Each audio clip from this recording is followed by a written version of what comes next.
good, man. How about you?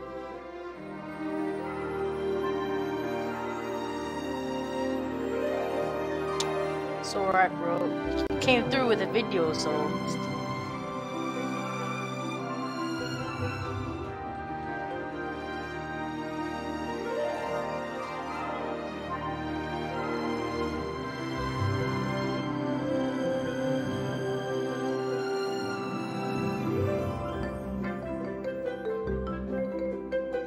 all of them. The frozen ones, the Ultimate Guide.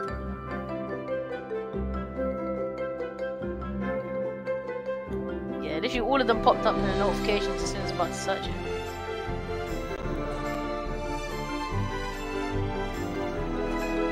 Yeah, it was pretty lit. But yeah, came to just... Can't wait to watch the stream though.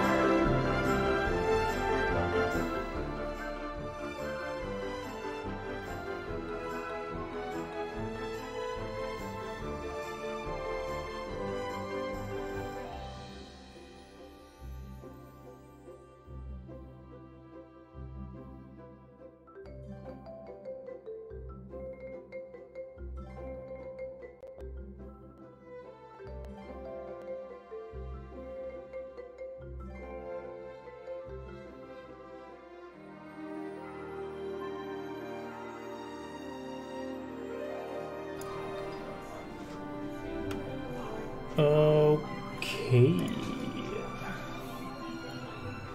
Let's see if everything's working.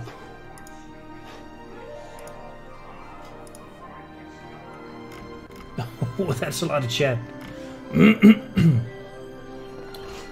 So I see Mangoes in chat, Dragon Slayer in chat, Nightbot, Edgar, Monferno, I send you. Welcome to the stream, guys. Welcome. Let's see, let me just pop out this chat. I totally came unprepared. See, where's the dashboard here?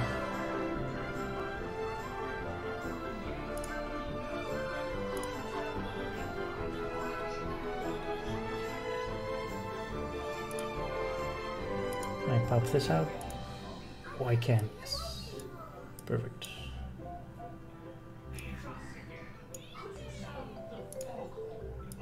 Just put it like this.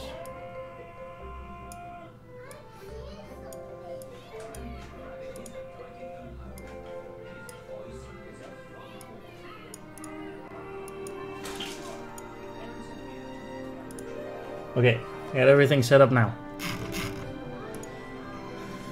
Let's see. In Discord,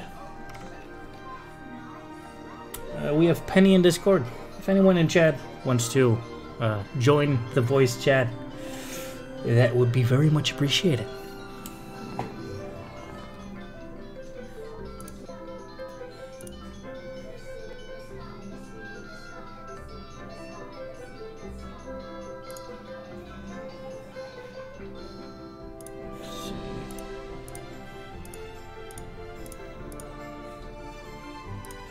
Okay.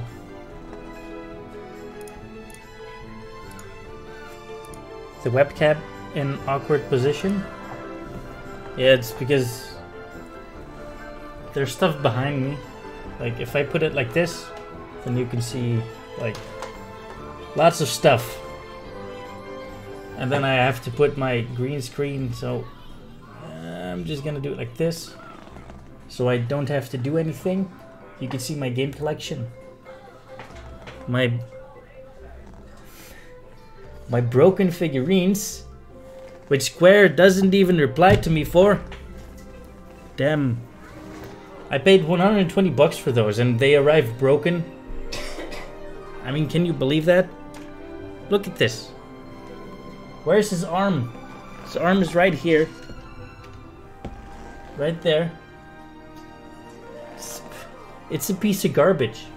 I thought it was sturdy, but no. You want to put your shield in and then it breaks.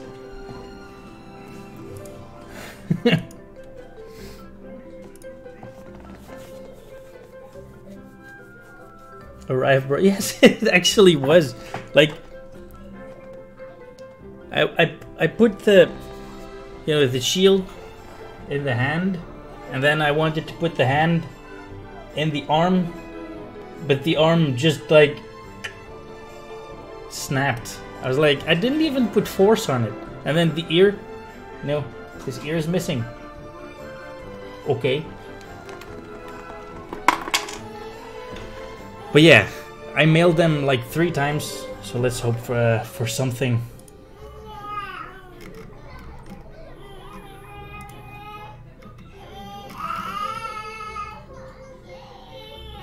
I think you can hear Kylo in the background. Penny, is that you? Is that you? I send you? Yeah, bro, that's me. Ah, very nice. I get push to talk, so maybe you'll hear me in stream, but not in voice chat.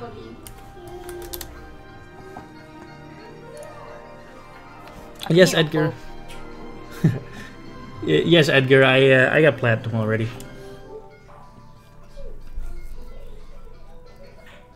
Look at that. Look at that.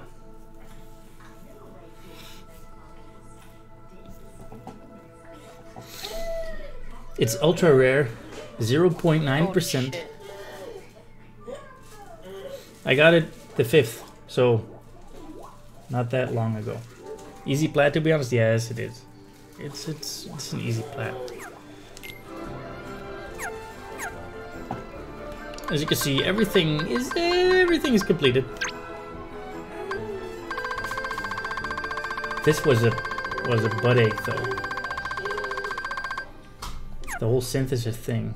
Easy plat, 4 out of 10. Too many minigames. You just have to play them once. It wasn't really that much of the grind for in this game. One of the longest things is the golden high. The golden highwind was the longest for you? Yeah, kind of. I had to wait till I had like Firaga G, like GO1s and 2s just to.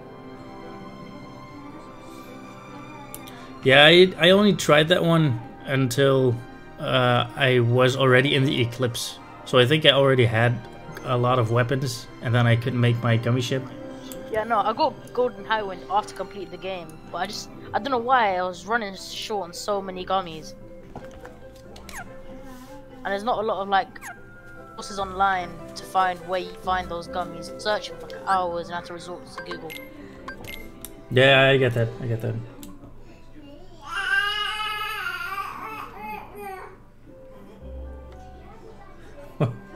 What'd you say, Dragon? My voice will still sound like 1,000 angels. Oh, Bio. Hey, Bio. Welcome to the chat, though. Drinking coffee out of a Kingdom Hearts mug because I can. The voice of an angel right there, Kylo. You want to see my gummy ship? The one I made to do like everything. Oh.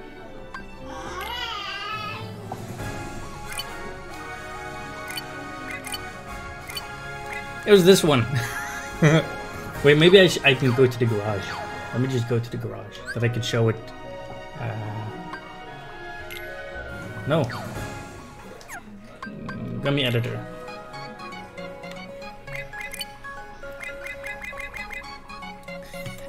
Look at that. I made it look like a face. Look at that offense power. 820. That's what you that's what you use to defeat which boss? Every boss. I use this one to defeat every boss. Oh my. But you know, you only see 52 HP, but you have the teeny ships, and if you just put health on that, and then have, let's see, oh wait, I misclicked. You can put up some abilities, I think it's in here, and there I put in Let's see, where is it? HP upgrade. So everything is just increased. How are you only level 88? I was level 88 when I got in the Eclipse, I think. No, I was level 80 when I got in the Eclipse. And then I didn't do anything.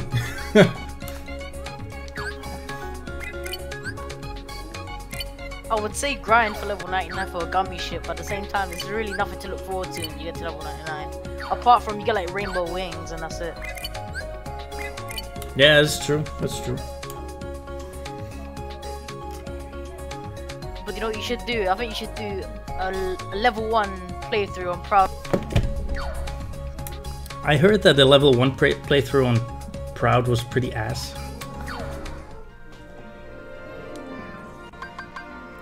I mean, it's not difficult to be very honest.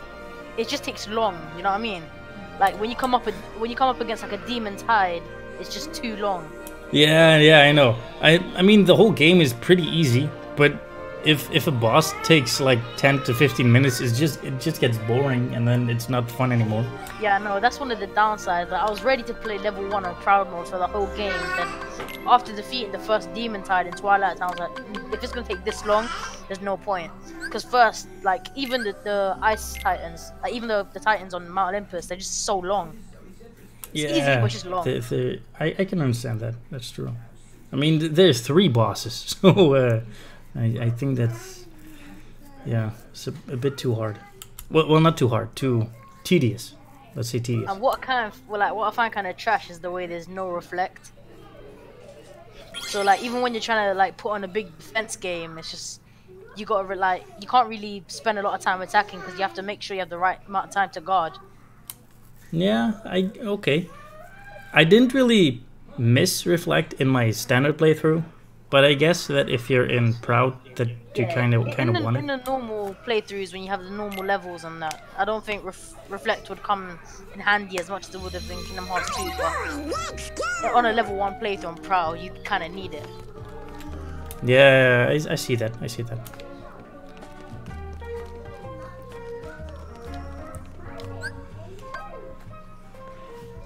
But let's see, we're quite some time in, so maybe we should head on to why we are streaming in the first place. Let's have a little chat about the game.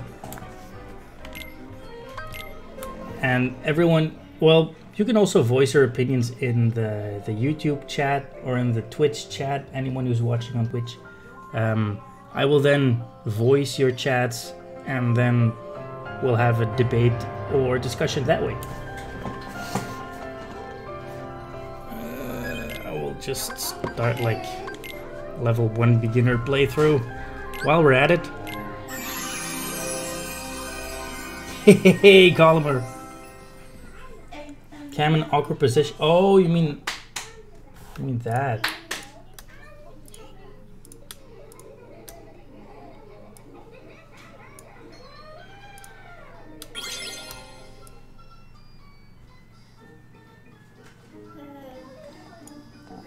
You mean like this?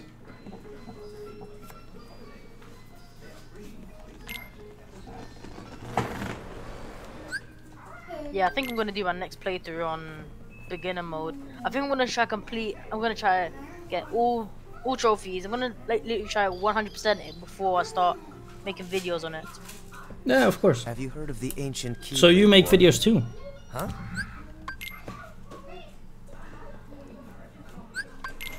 I used to, but like I've had a couple of channels, but I just experimenting, trying to find the right kind of thing for me to do. But I think I'm pretty much made my channel. Right now I just need to focus on getting my times correct so I can start making videos. Yeah, I get that, I get that. Well, if you're gonna make videos, I will subscribe to you and watch your content as well.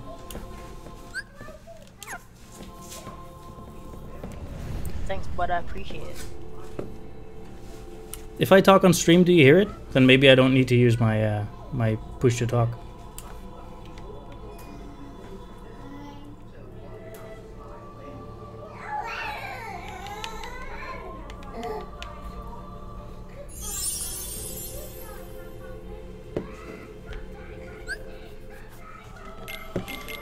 Let's see. Maybe I can turn off the push start for me.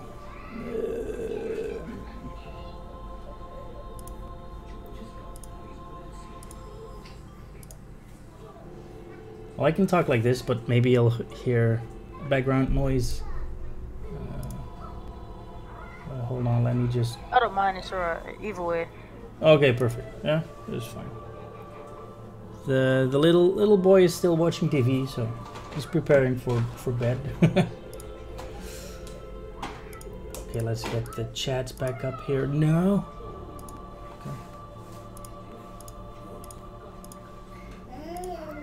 Okay, so my thoughts about the game.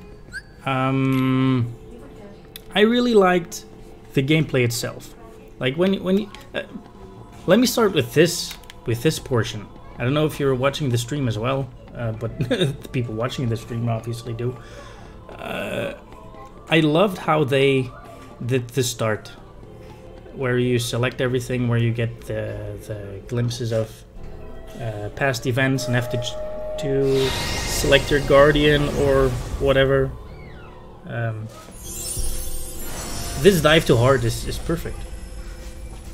And then when you get to Olympus and when you do all the Disney worlds, it really builds up a nice environment per Disney world. And the story build up in the Disney world itself is also pretty good. But there is no... well, for some worlds there is. But not in every world there is something for the real Kingdom Hearts plot. And that's what bugged me a bit. Like we have in Toy Box, they're searching for a way to get puppets to live without hearts. They need to find that secret.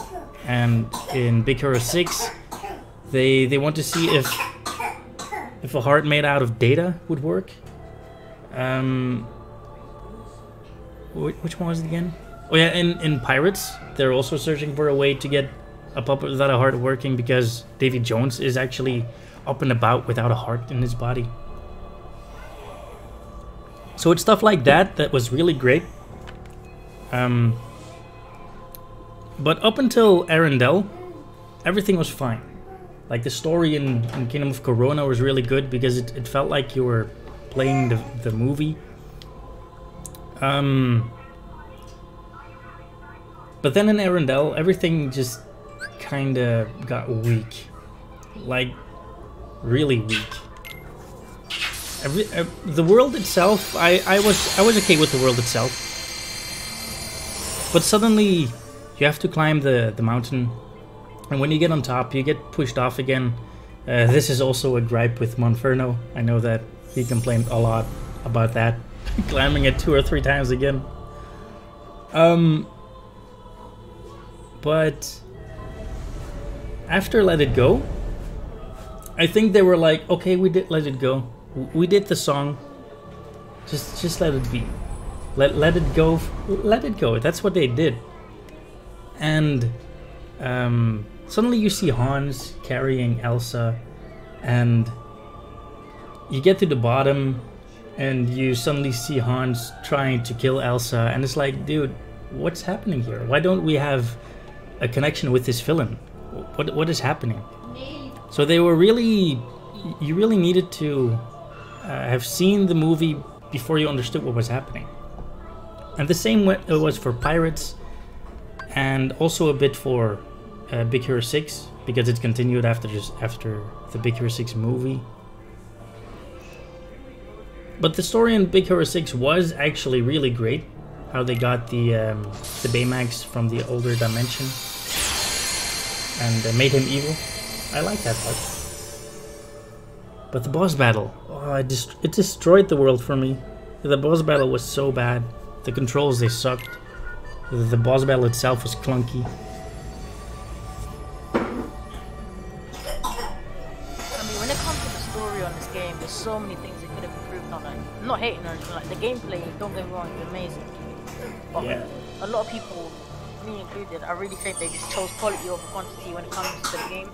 Think about in the movies how much they pack into that one movie, and think about what they use like how long the story is on each world. Like if for pirates, how many movies have they made on Pirates of the Caribbean? Yet there's only one little story for that actual game. You know what I mean? Yeah, okay, I get that, but like they did the previous movies in Kingdom Hearts 2, so they couldn't really iterate on that. I get what you're saying though. Like you said, the gameplay is amazing. It's truly remarkable what they did with the gameplay. I liked using the attraction flows, although they became they got old really quick. Like I didn't like using them afterward anymore, but sometimes they were useful.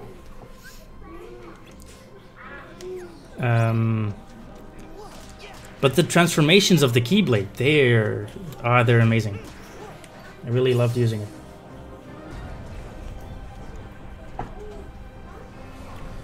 Colmer thinks that after Monsters Inc. it started to go downhill.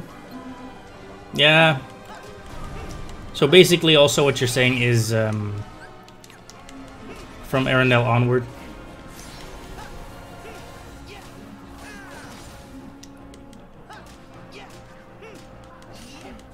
I mean, because it has loads, like, there's loads of, like, factors of exploration and more things to do after you complete the world. But yeah, but it's mostly just treasure hunting and lucky emblem hunting. There's nothing much you can do. Like, the way they include loads of NPCs and there's so many things different in terms of story. I think making up for the short stories of each world, they could have done, like, implemented side quests. Yeah, that would have been amazing though. Because the only side quests are completing your gummy phone.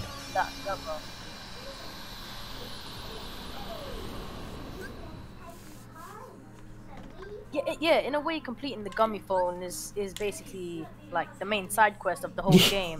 Yeah. But in terms of each world, if each world had unique, like, 4 side quests per world, it would have made the game a lot more. No, that's true.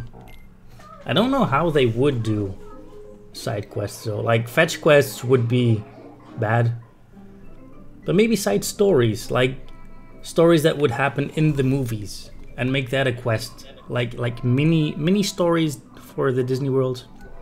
That would be good. But I think my personal biggest letdown is how the game was short. At long last, the time.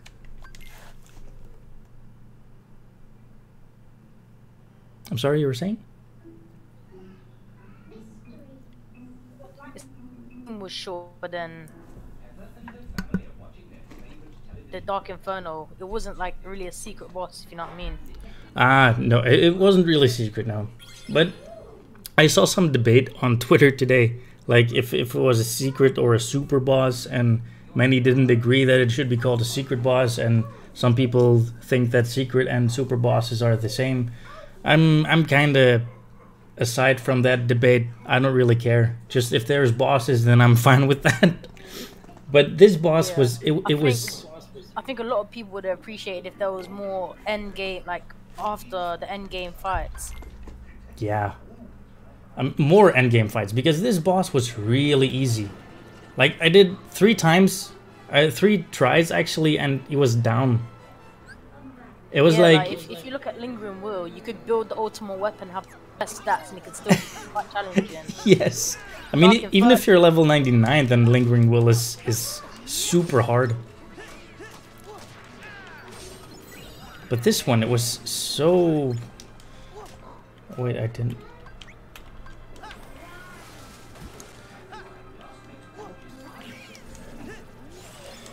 Yeah.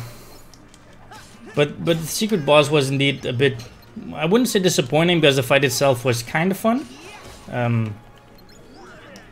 Although the boss didn't really have anything to do with the story. Pretty fun, but it was just... It had like nothing to do with the story. Yeah. Plus, it was free. Yeah. But I think that through DLC they will put in more. I'm really anticipating what they're gonna do with DLC. Yeah, if they do put in DLC, they have a lot of potential to implement another set of things to do with the gummy phone, more gummy ship missions, Yeah. like like new bosses for the gummy ship. Because once you complete them, it's literally nothing. Yeah, Like that would so actually be amazing. After the end game, literally gets pretty bland. Like there's nothing to do. Yeah, indeed. Like when I'm logging into Kingdom Hearts these days, I'm just going on it to record some footage for videos, and for the rest, I'm like, okay, nothing to do anymore. I got platinum already. While I still have to complete some gummy ship missions, I don't really feel like I get something out of it because I already have the golden highwind. Why should I bother doing more?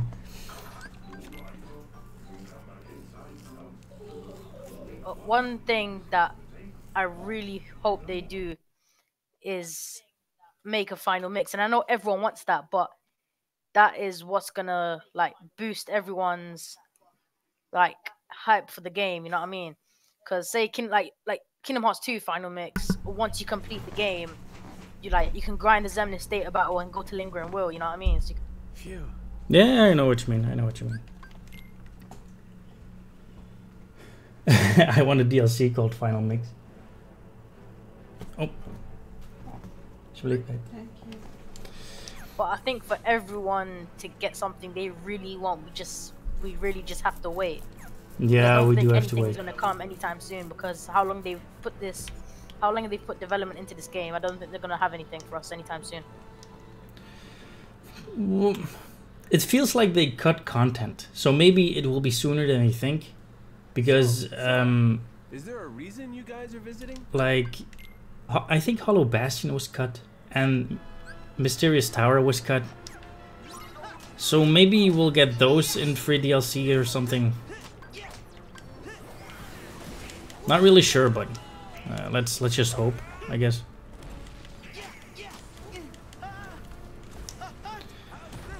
But my biggest gripe with the game right now is the ending part. Like, you arrive at the Keyblade Graveyard, that's fine. Everything is really hype. When you get in there and the story, well, starts to take off, you're really in the zone. Like when the huge Heartless comes and kind of like kills Sora, and then you're in an ethereal version of yourself in the final world. It's so epic. But then you get into this like maze part of the Keyblade Graveyard, and I think from then you're at the top of the mountain and slowly go downward, like throughout the whole maze thing. Like, you fight these awesome battles, like they're really awesome, and when you beat the bosses, you have a little interaction with them, and it's good. But they all have a change of heart, and I'm like, you were evil just a second ago. You wanted to kill me just a second ago. So what's going on here? And yeah, I really felt like that as well after fighting like after fighting Marluxia, Luke Sword. yeah, it felt strange to me because, well, why are you thanking me all of a sudden? Yeah, and one thing that I'm really disappointed with, you see the end game when you're in the skin of like the maze part. Yeah. When you start fighting the members, I'm just so surprised how it didn't feel difficult at all. Like, you remember the Luke Sword, like his little card his little card game. Yeah. That was after the main fight. Yeah. Yeah, I was really disappointed. Yeah, they were a bit too easy. Like, I made don't me think feel I a bit died happy, there. but at the same time, it just felt a bit annoyed. Yeah. So one thing I also... Oh, I hear someone. Yes. Hi. Do you think Kingdom Hearts 3 will pull a Final Fantasy 15 where they'll release expansions over the course of time? That's all. I actually think they're gonna do that, yes. I definitely think they're gonna. Yeah. I don't think they can just leave the game here, because at the moment it feels after finish it's just a bit bland. So there has to be at least something to spice it up a bit. You know what I mean? Like extra fights or something to do with with another story. even if it's not a numbered title, there has to be something that feels like DLC. Yeah. You go ahead, Sol. Sorry. Yeah, like, I would have thought. I thought it would be a bit strange that where Kingdom Hearts, say for instance, Kingdom Hearts 4, that is the next game. It'll pick up bit spoilers if you haven't played the game, secret ending. It just picks up straight in Vermin Rex or in Shibuya, what it looks like. I think that'd be a bit strange to start a Kingdom Hearts game straight in like a Square Enix original world, and not like Destiny Islands or Twilight Town again or something like that. I see what you mean, because I was just gonna say, well, Destiny Islands is an original world, but I see what you mean with outside of that. Yeah, because I find it a bit strange that a world which is introduced to in Kingdom Hearts 3, which we thought was a game, Vermin Rex, it'll be the next world to start off in Kingdom Hearts 4. I would have thought that would most likely be a massive expansion at some point in Kingdom Hearts 3, and that'll explain the events of how maybe Sora finds Kairi in that world, or something like that. Yeah. Well, what you're seeing with the Verum Rex stuff is just Nomura being like, I don't want to call him a dick, but he just wants to push out his version of Final Fantasy Versus 13, like 100%. It's just because of that. I don't know if you know this person on YouTube. He's called the Night Sky Prince, I think. He made a nice little video talking about it, where he explains what Yozora means, and Yozora means night sky in Japanese. Yeah, and Vermin Rex means Truekin. Yeah, and Noctis Calum also means night sky, so you see there's a little connection over there. Yeah. Yeah. You right, guys? Another thing is that I don't know just the extent of my knowledge on the game series, or it's just like it's not relevant to the story, but I just still don't seem to understand the relevance of the secret movie. I agree. I think I kind of understand it, since I think it's supposed to be a mix between Versus 13 and The World Ends With You. Yep. If you played The World Ends With You, you'll see that most of the people there are kind of dead. Yeah, it's meant to be Sora's meant to be in the Reaper's game. Well, yes. That's what's speculated on. Yeah, like, so of everything I don't understand, I think the only thing I don't understand is why they're in the starting area of The World Ends With.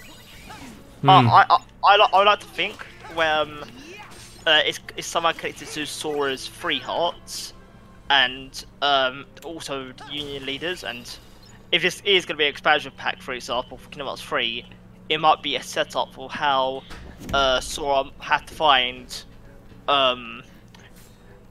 what's his name? What's his name from the Keyblade War? Union Cross. Laurium. Had to find Laurium. Yeah. Streliza, potentially, because I had hope when I got to the final worlds, I would have thought that star, that secret star you talked to, was Streliza. Yeah, that's also a thing that I really hated in the story. These are missable cutscenes. I missed them, and you can't see them anymore. And I was like, do I really have to go to YouTube for these videos? Oh man. What I missed was the one with Nominee, where she talks to Sora, and I was so salty about that. Oh yeah, why make them missable? Why make such important cutscenes missable? That's just insane. See, it's not really good how they did that, because if you speak to, well, I think it's 12 of them, and if you speak to like let's say 8 of them, and they're not the ones what start the cutscene, you're going to think it's just a bunch of shit, really. So, because that's what I did. I spoke to most of them. They were just a bunch of gibberish. Yeah. I know they had meaning to them, and I thought, okay, I'll just skip it. And then I found that after, it's not really the best way to convey the information like that for the story, in my opinion. I agree. Hey, Glitchy, can I get your opinion on the ending where Ventus reunites with Chirafy? Do you think Ventus regained his memories in that point, or Chirafy? I have no idea. I was really angry that they showed it like that. Like, you see Ventus, he sees Chirithy, and he's like, "Oh, come here," and Aqua and Terra also don't really ask him like, "What's this? Is this a toy that you just bought or whatever?" They don't react to Chirithy. Hashtag KH4 maybe. And I was like, "What's going on here?" So, Hey guys. oh hey Colin. Hi guys. Sorry, the one thing I want to know is what products does Ventus use to like look so young? Like, how did he? He's probably over 100 years old. He was logic. Well, that's what was meant to be explored in this game, but they're like, nope. Next No game. questions were answered. Play the mobile game. Yeah, they're like, play Kingdom Hearts Union Cross. It's right there. Just pay us a bunch of euros and dollars each week for the. Can you guys hear me? Yeah, we can hear you. Hi guys, how's everyone doing? I'm a British boy. See, the really bad thing about how they're doing that is the way we're going to get all the information. Well, the way the story's going to progress now is all through Union Cross until they announce another game. Yeah, 100%. And what's everyone going to do for the people who don't like to play that? They ain't going to be able to do anything except, like, you know, just sit there and take it. And They're out of luck. it's a bit of a shitty thing to do, in my opinion. But it's extremely shitty. They use Kingdom Hearts 3 to advertise their game, their mobile game. yeah, That's what they do. it's really crap waiting like how long we did just for that to happen. Like, so that's what's made me really sour on the game.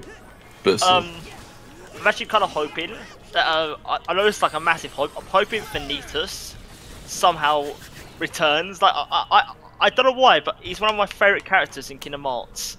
Like, yeah. It's just his story is tragic in a way that he has no. He's somehow related to Sora and Ventus, but he has no personality of his own. Like all I thought in Kingdom Hearts 3, his personality got expanded more, like in the Birth by Sleep manga. Like he's kind of forced to be the bad guy. Yeah. Like, I would have thought at some point Vanitas, like the Keyblade Graveyard, when Sora and Ventus talk to Vanitas, I would have thought they'd try. He'll finally understand why they're not just using him. Well, his heart is made of pure darkness, so there's no way he will ever be good. No, that's true.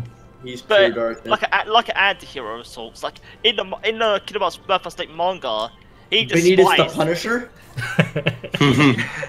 He despised Xehanort. Like Vanitas despised Xehanort in Birth by Sleep manga. He's just like, he wanted to do everything on his own plans in place, but he just couldn't. You know, it's just like how they treated my boy. How they massacred my boy. Vanitas' voice in Kingdom Hearts 3 was phenomenally better. Like when I heard it, I was like, in the game. What do you Sorry, in the Japanese version, he sounds very crazy. Like he's not all there. Ah, okay, yeah. But like when I heard him, I was like, dude, the voice acting from Haley is so good. Yeah, he definitely plays a way better Vanitas than he does Sora. Yes. I think it was like, ooh, I can finally do a bad guy again. And now I've practiced. That's really good. But yeah, just to cut back to the Kingdom Hearts Union Cross stuff, that one scene with Xemnas and Larxene, Marluxia, Demyx, and Luke Sword, right? Oh man. Like, oh man. Yeah, Luke Sword? What is that? That got me so mad, my dude. I got so mad. That shit triggered me. No, Demyx. Demyx is the better question. Dance, water, dance. yes. It's so crazy. Like, carry on. I think out of all things in that game I had to question is how I've been calling him Luxord my whole life, and I found out it's Luke Sword. No, it's like the whole We spent 13 years theorizing on this stuff, and then it only took us like, what? How long is this game for them to completely destroy everything? Yeah. Yeah, that is. It's so sad when you look at it like that. Can we also talk about Lushu and how he's basically Zigbar? Like, I kind of called it when the Keep Back Color movie came out that Lushu could be Zigbar, but at the same time I thought the Master was Zigbar the way that Master act. that the way Master Master acted was like all sometimes serious, but sometimes like not serious, like Sigmar and Bragg. But to find out it's Lucio out of all things, it just kind of rubbed me the wrong way. See, my question is, was it Lucio the whole time, or after Bragg died in KH3? Because he dies, he like falls from the whatever they're standing on. Yeah, that's a good point. That I kind of have a theory about that. I had a theory that somehow he didn't really die during that scene. Yeah. Basically, when he teleported to the top of the pillar, I believe he purposely fell down and used another dark corridor to get somewhere better. Indeed, indeed. I was thinking like exactly the same thing that happened right there. Yeah, because because there's no way you're gonna like kill Sigmar again. Then I'm Lucio again, guys. I somehow memorized everything, even though I should have memorized it the first time by going with somebody again. No, I think it's always been Sigmar, because I've rewatched some scenes since finishing the game. You know, I'm a lore fanatic, so I'm always searching for clues and stuff. But the secret ending of I think it's Recoded, when young Xehanort comes to Bragg and asks for a new soul. They're talking about this the Heartless, the Keyblade of Master Xehanort. And then young Xehanort says it's the most ancient Keyblade, and then the camera kind of pans towards Bragg to his eye, and he's like, "Ooh," like you recognize that he knows which Keyblade he's talking about, and say, "Ooh, that's mine."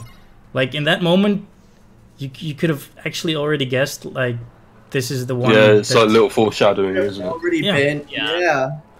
Like all I know is, at the end of the game, you see at the end of the secret ending, you see the new chess pieces being put into place. Mm-hmm.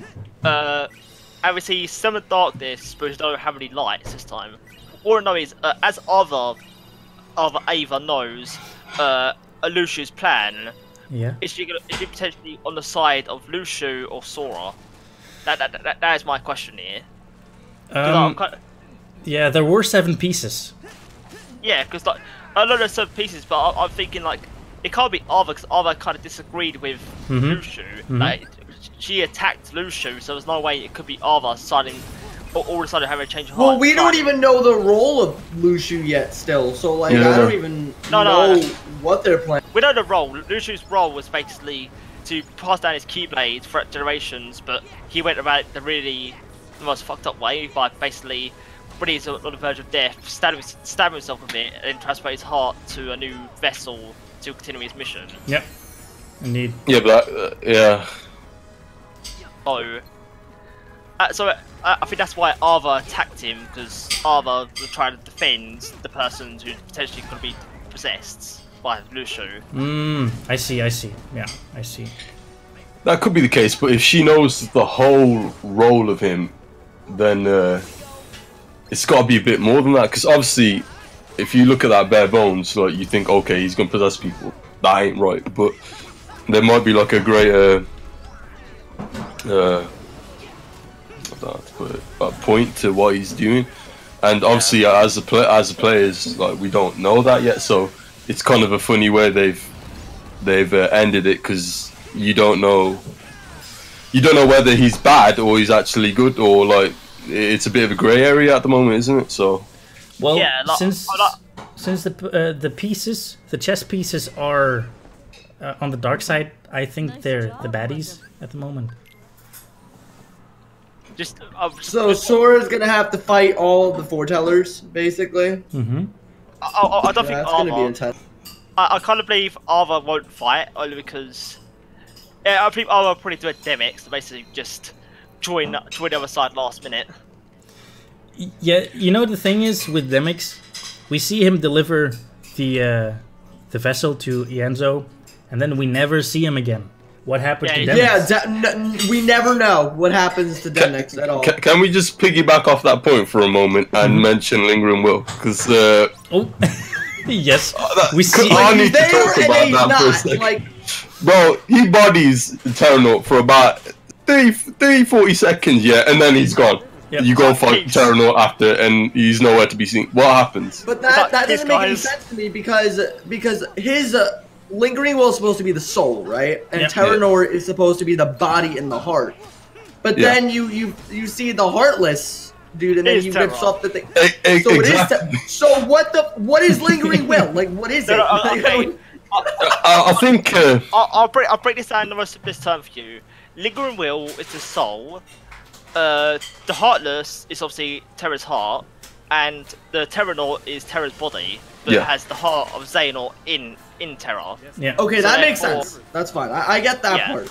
But what happens to the soul? Like, yeah, actually, we also need Lingering Will there to complete Terra, but we never see Lingering Will again. So where did he go? I really wanted him as a party member. Like, I thought, like, oh, you fight him in KH, now he's your guardian. Like, I thought that would have been really. See, I'd like to think that the Lingering Will is actually not dead, and if I explain this clearly, I think Lingering Will, when we see Terra again, he's more matured in a way. Like, you see that he's not his old self where it's just like rush into battle and ask questions later. Yeah. Or just blindly following orders. I like to believe that Terra has forged himself a new soul somehow. So therefore, the Lingering Will was basically cast aside and left for his own desires, pretty much. No. Dude, that is some Matrix type parts. I don't even. Yeah, that's some crazy. Like, I get what you mean. I get what you mean, though. I get what you're saying. Yeah, but then still, you still have that soul lingering there. Yeah, it's still like a part of him. It's like kind of like a Vanitas. Like yeah, exactly. Guys, what we should be questioning is Shion. How the hell was she back in this picture? Yes. Don't ask, man. How did the heart survive? First off, how did the heart survive? Second off, how is she back? Oh, because only Roxas kind of like remembered her. Yep. And Roxas didn't return to like Shion and Lee was about to die. So it's just like. But yo, he like Sora's like, nah, it's okay, Shion. Like he already knew. Like I don't even know how he knew, but he. I think that part was meant to be Roxas acting through Sora, but I think that's what it's meant to be. I don't know if it is, but if that's what it was meant to be, it was poorly conveyed, in my opinion. Yeah, but I get what you're saying, though. I mean, it's like the whole situation with, Sora all of a sudden has a third heart. Oh, Lee and Syx met a girl when they were like 11. But, yeah, they're just trying to make it work. They're just doing whatever they want. It's a retcon. It's a retcon, but it's like I think it's okay. I don't think it's that bad. Like, I remember watching Glitch's video about the third heart and who this girl could be, and I kind of agree with it, but at the same time... like Ava, right? That's who it's supposed to be? No, I would like to think the girl is Schooled. Scolds inside Sora's heart. People are also saying it's Kairi, because Kairi doesn't really remember her memories from Radiant Garden. And Ansem the Wise might have found her. Yeah, but then... Kairi... I don't see that. Yeah, Lee should remember Kairi because, well, he's been training with her forever. Yeah, shit. So I think when Isa asks about the missing girl, then he was like, dude, I've been training with her. So I don't really think it's Kairi. I mean, there's no possible way. I think I might know who it is. Yeah? Only because there's a lot of evidence pointed towards being a Union Cross leader. Because obviously they're pushing forward the mobile game, and as it's a girl, there's only like three girls within the Union Cross leadership that we know of, and that's Streliza or Strelexia, however you pronounce it. Yeah. Scold. Don't even try guessing. They'll come up with something stupid like Luke Sword. Scold. I keep forgetting her name because it's just such. It's like Bragg. Oh no! So it's like Brain. These names, I tell you, man. It's like Scold, and you also got Luxine. They can't be Luxine somebody because you also see her as a nobody form. Yeah. So it's either Marluxia's sister, because obviously the Union Cross update, Strelexia is found out to be Marluxia's sister. Yeah. So it could be either Strelexia or Scold. Yeah. And I'm thinking most likely Strelexia, only because you do see her heart obviously fade away into like the final world, which is supposed to be heaven apparently. Yeah. But when you meet that star figure in the final world, it sounds more like to me it doesn't sound like what I picture Strelitzia's voice, because I picture Strelitzia's voice to be more innocent than one in the final world. The final world seems like more mature, like more through battle in a way. Yeah, I get what you mean. Yeah, but at the same time, you could say that because considering how long she's going to have been there for. Yeah, but I like to think the one in the final world is actually Skuld, and the one in Sora's heart is Strelitzia. And I think Strelitzia is going to play a key part in getting Luxine back to the light. Or no, sorry, Luxine, Marluxia back to the light. Only because Luxie was only following Marluxia because they're friends, or probably like more. They don't want to take the romance route. And then Marluxia just kind of like he's kind of searching for Strelitzia, and everyone thought originally Strelitzia was killed by Marluxia. Then we found out, oh, Marluxia's like Strelitzia's brother. Yeah, why would he kill her then? Yeah. So the question is, who is the traitor in the Union Cross? Yeah, I'm not updated with the story, so I don't think that's gonna get answered for a minute. Yeah. Is it even answered yet? I don't know. Nope. Many people will say many people will say it's either Brain. I don't know if that's his name correctly. Brain, Marluxia somehow. You know, I don't see him killing his own sister. Yeah, that would be weird. Or Ventus for some reason. Yeah, What? you know, I've seen people make some fan fiction drawings of an evil Ventus, like standing over Strelitzia's body with the book in his hand, and I was like, dude, that would be so epic. But on the other hand, why? He's so innocent, like he's extremely innocent in all games. So to have him be such a villain, that Yeah, would be a bit too abrupt. yeah. I think Ventus, go back to the whole Ventus coma situation and how he survived so long. I personally think he had like some sort of trauma happen to him, and therefore Union leaders thought it was the best thing to wipe his memories and put him into like a coma state. Well, when it just comes to Ventus, we don't really know his origin. Like, we know he comes from Union Cross, but we never know how he even meets Xehanort to become his apprentice in the first place. Very true. I want to know more about. I it wish could be- more questions were answered in KH3. That Well, just apparently weren't. Xehanort found him though.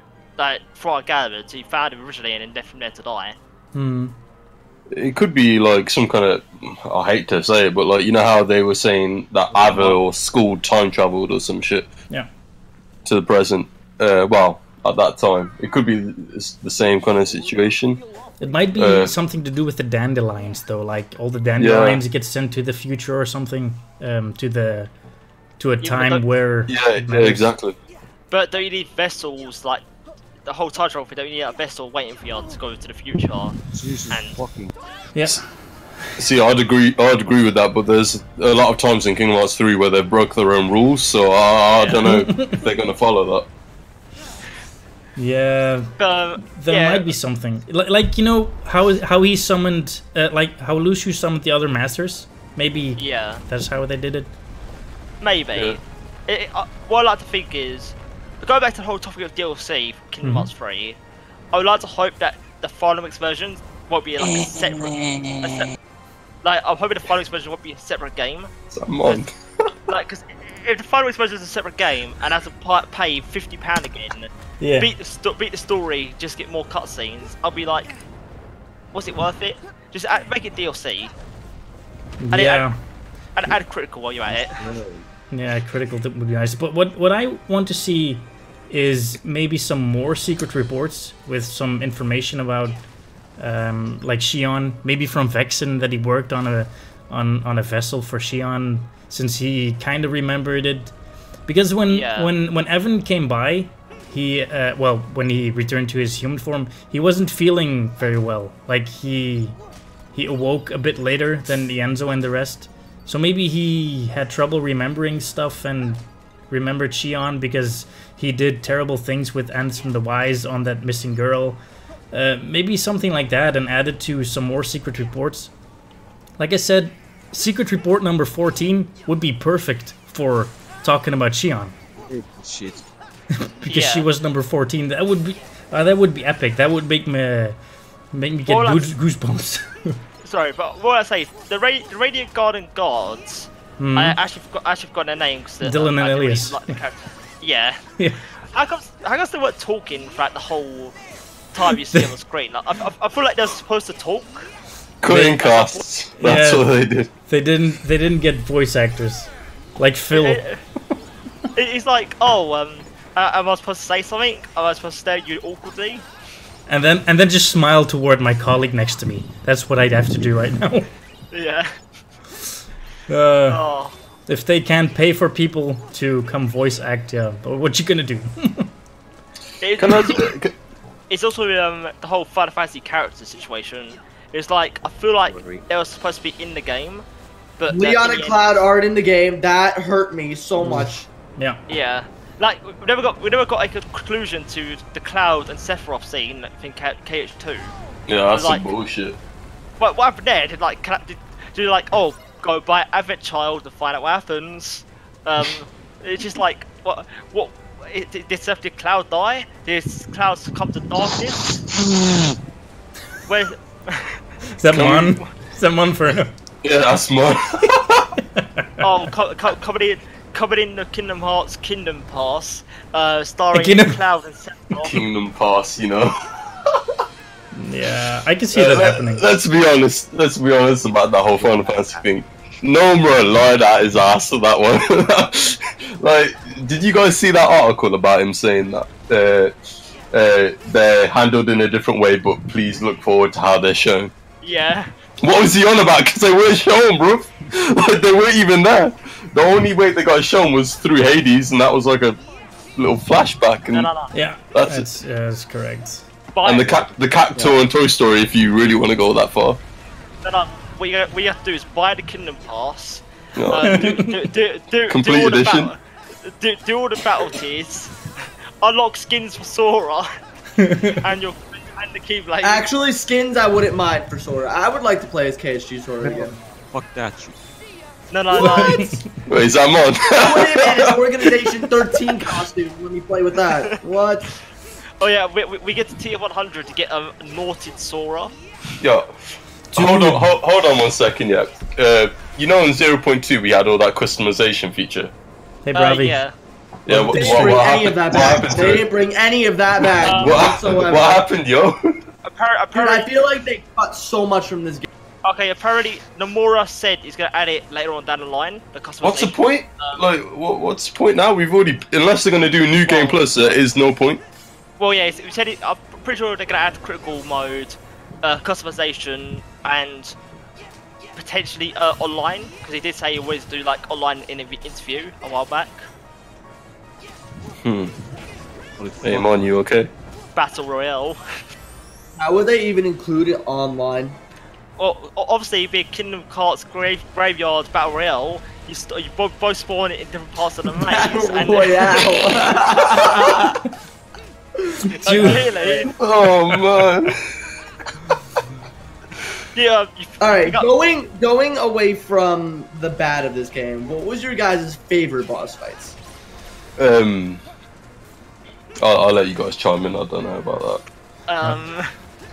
Favorite boss fight? I don't have one because they're all piss easy.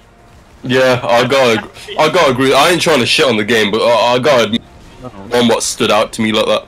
Like none of them stood out. Like sure, they're all piss easy. Like if you're like the one that kind of got me interested was like the doll for the Toy Story world. The doll for the Toy Story world got me interested the most, but at the same time, we all know what internet's gonna do to the doll. You know which boss was the best one? The Schwarzgeist as the gummy ship. That was the best one. Yeah. That was. That was the most memorable boss fight I have ever done. Okay. How much do you guys want to bet that the internet's already going to town on like some of the new Heartless in Kingdom Hearts 3 on like the more lunar size of things? But I don't get what you mean.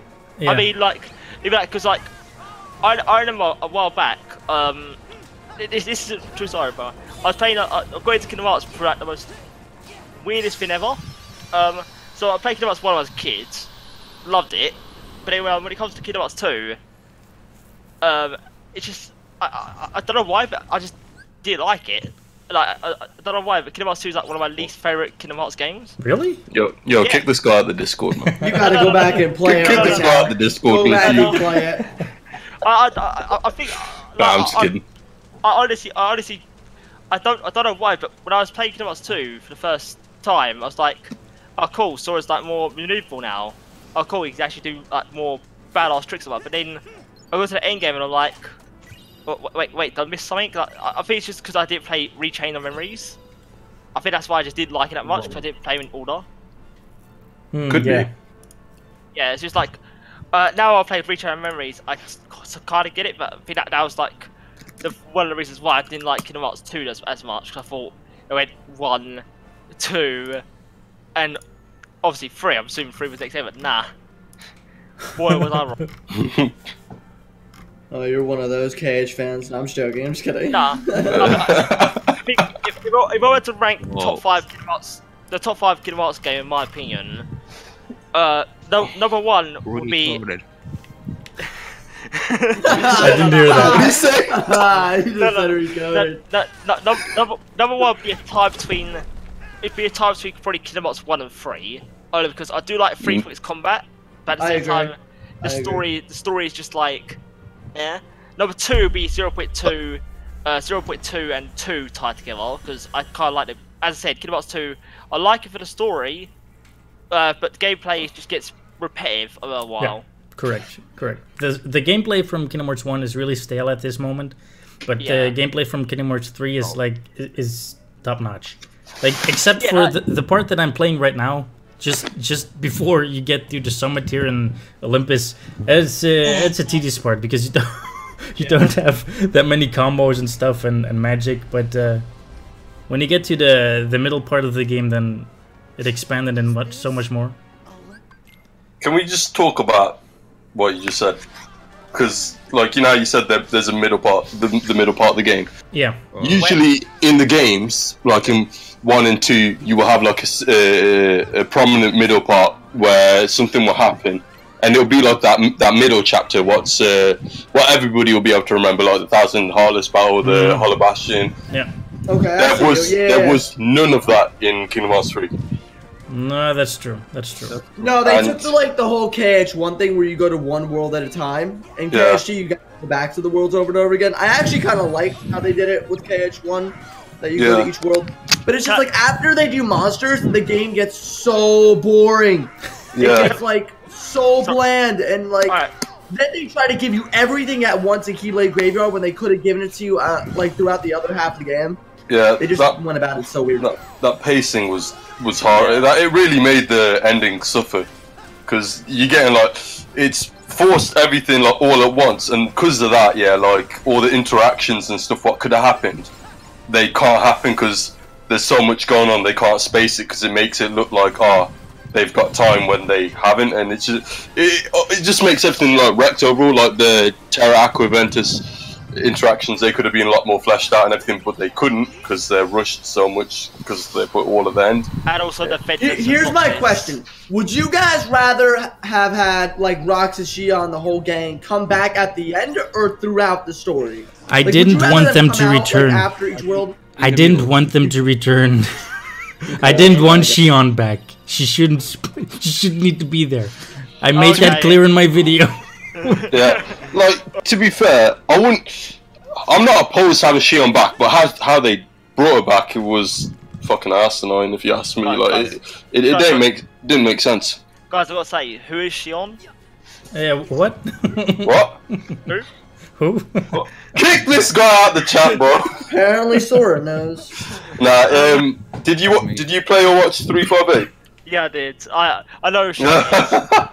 But, I love how he laughs. can we just talk about the ultimate weapon in Kingdom Hearts 3 and how it's I still haven't gotten it. Oh, but you can talk about it. I have a video on that though. Yeah, I just got it, and I like the way the final form, which is now dubbed Ultimate Form, which I don't like. Yep. It's basically a knockoff of like the Final Fantasy 15 Ultimate Form. You like summon like 13 swords around you, and you just like warp to enemies and all that. Why this one?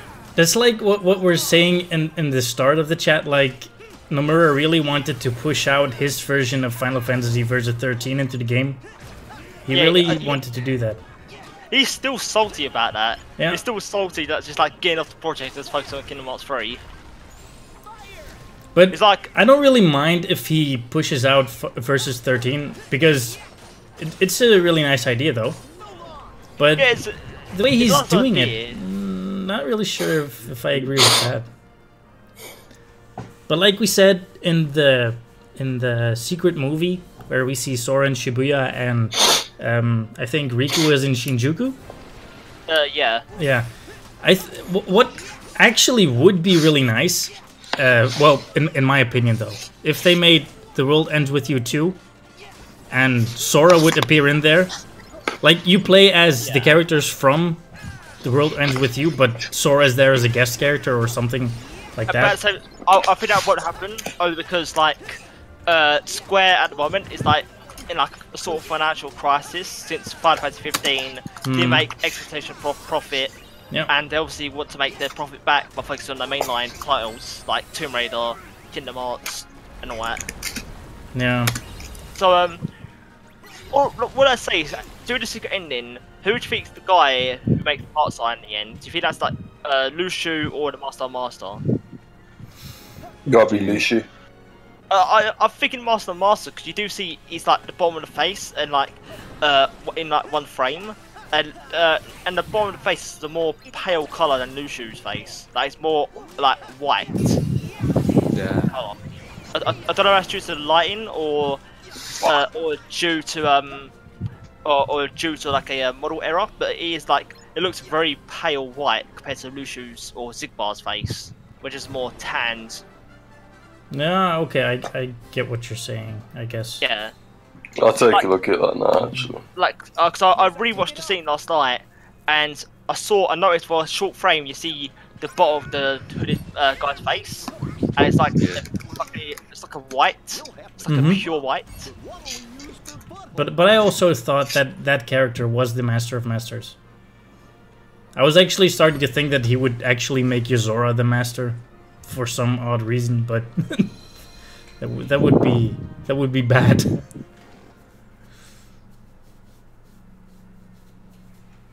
But yeah,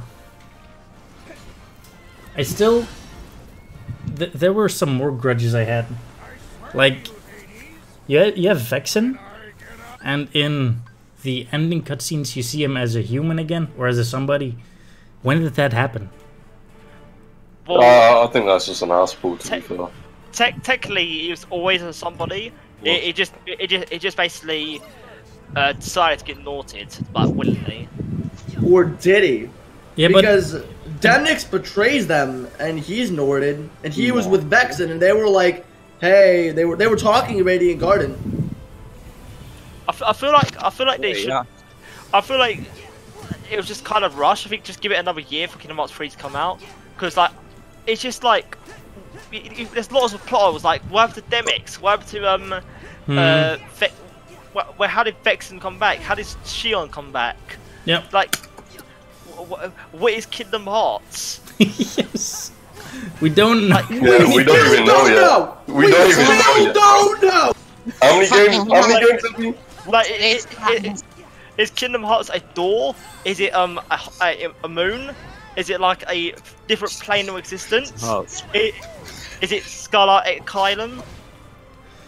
Oh yeah, speaking of Scarlet Kylum, oh god, what a fucking disappointment! What a disappointment! What a disappointment! That was the worst part of the game, though. They really fucked up this time. Yeah. Here's me so hyped to explore the whole this fact that this whole 3 towns. The worst part is that he hyped it up. He was like, "Oh, it's gonna be like the best game."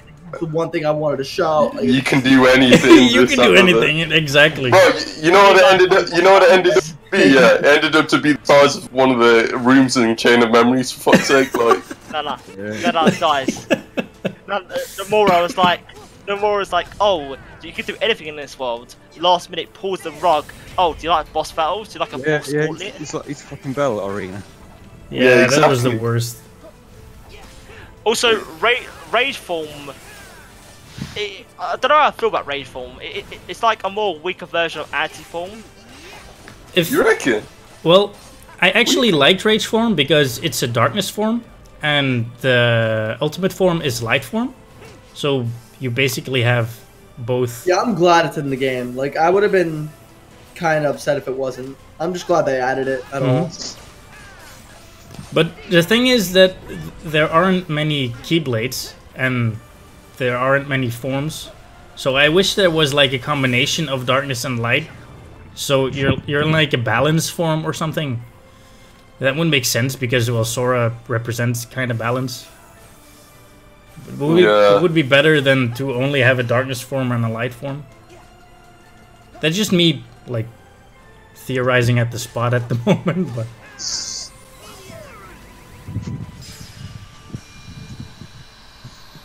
I think they really limited themselves, you know, because obviously they got a form for each Keyblade, and because of that, I think that's why there's so limited amounts of Keyblades. Because obviously they had to make a form, they had to make a moveset, all that shit. Yeah. I mean, they kind of copied most of them. I mean, like, what? Yeah, they exactly. have the same shooting ones, the Blizzard Blades, and the Happy Gears the same.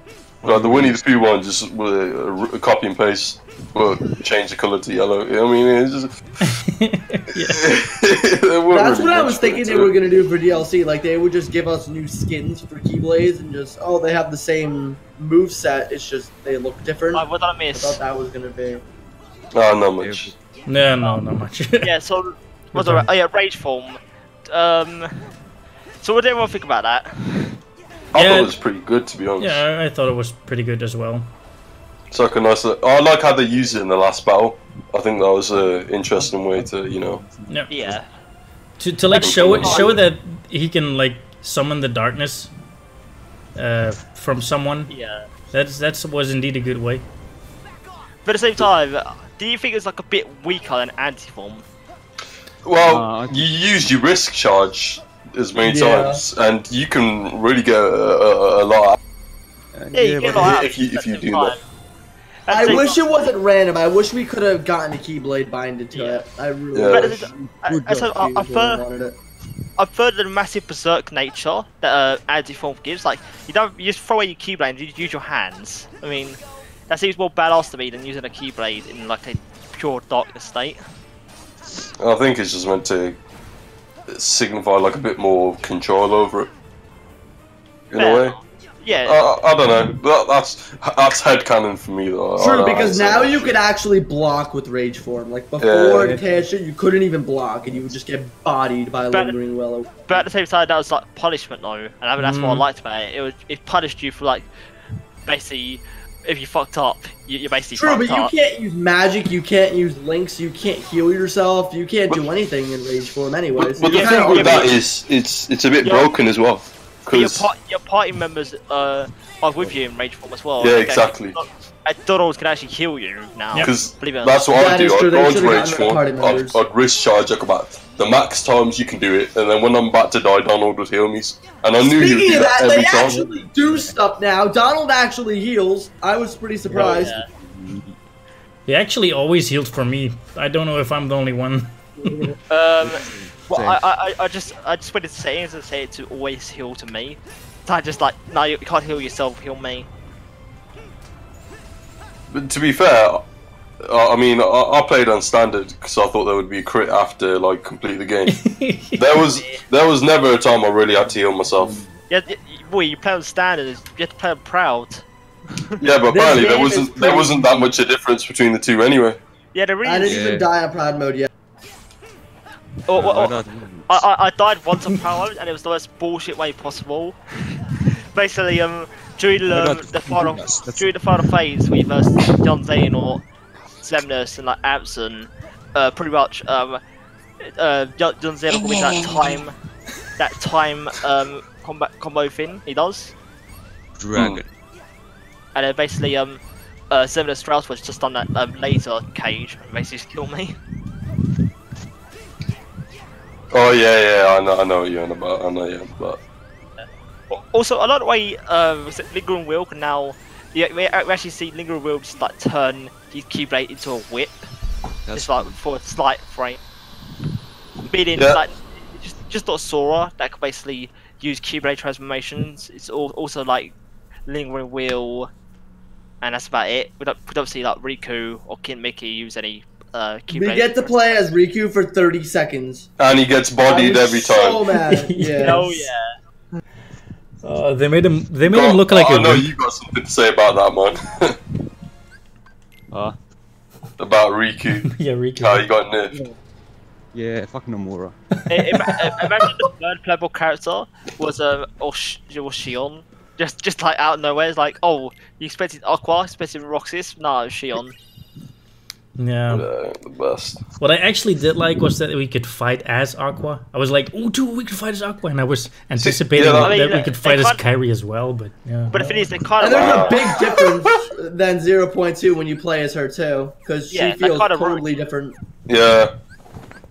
Also, can I just say, I was actually kind of hoping in Kingdom Hearts 3 it had a mechanic where we get the final boss fight where you have like Roxas and Shion in your party. You can actually swap between them. Yeah. Like swap characters. Like, say for instance, in GTA 5, you get swapped like each character during missions. So I would have thought like it would have done something like 358 over 2 days where you get to play as like the different organization members, but instead, during this battle, you can like swap between. If you had Riku in your party, you can swap between Riku and play as Riku for a bit. I mean, if you're talking about DLC multiplayer before, like that could be a way. Yeah, I mean, I doubt it. I would have thought that would happen. Like you could like swap between like your party members and who you control as in the party. Other than Donald and Goofy, like no one wants to play Donald and Goofy. I don't know if that would be a good solution though, like party members alone. Oh hey, while we're talking about it, I'm playing as Riku right now. Let's see how long it takes. See, on that point of like playing as other people, they had like so many missed opportunities there. Like, you know, you talk about Lingering Will. When he's showing up, that could have turned into a fight. Could have been you controlling, and it could have been a throwback to BBS and say where it comes up like with information, fight Xehanort and take your body back. That could have been like the perfect time to do like that. That could have been really cool. From there to there, and it would have been great for the fans. Similarly to like Roxas coming back. When he came back, they should have let you play as Roxas for that specific fight, rather than like and have Sora in your party and Shion as like a little throwback to Kingdom Hearts 2 and 358. Like that way, it's satisfying all the fans. Yet you're still going to play Sora for the majority part. Yeah. Just in the Heartless battle, like you said, playing as Kairi and Riku would actually make that battle even more epic. Like switching from like each party to like the main like characters like that, so like Riku, Kairi, like and seeing how they're all dealing with that massive battle. That would have been great, but they missed that too. Because we can actually see them getting split up in the beginning of the cutscene. So if they're all were surrounded by thousands of Heartless, and then you, like you said, you switch to between those party groups, that would just be amazing. Yeah, I was like a little bit fucked. I'm actually kind of glad that I'm kind of a diehard Kingdom Hearts fan. I'm actually kind of glad they made a collector's edition for Kingdom Hearts 3. Yeah, the whole Brilliant Arts edition and the Kingdom Hearts 3 PS4 they run out. I'm actually kind of glad they finally made a home console like collector's edition. Okay, yeah, I see what you mean. Yeah. It's like the limited edition. Time. Yeah. Oh, yeah. The whole... Shame it's fucking ass, but I mean. Yeah, and the Brilliant Art edition. I mean, the Brilliant Arts are they're good, but at the same time, just like. You're not gonna unbox them. You just want them for display. Well, Glitchy could talk to you about that. So, you mean these, right? Yeah. You mean these? Mine broke. Look at that. There isn't even an ear attached to it. Wow. Yeah. Hello.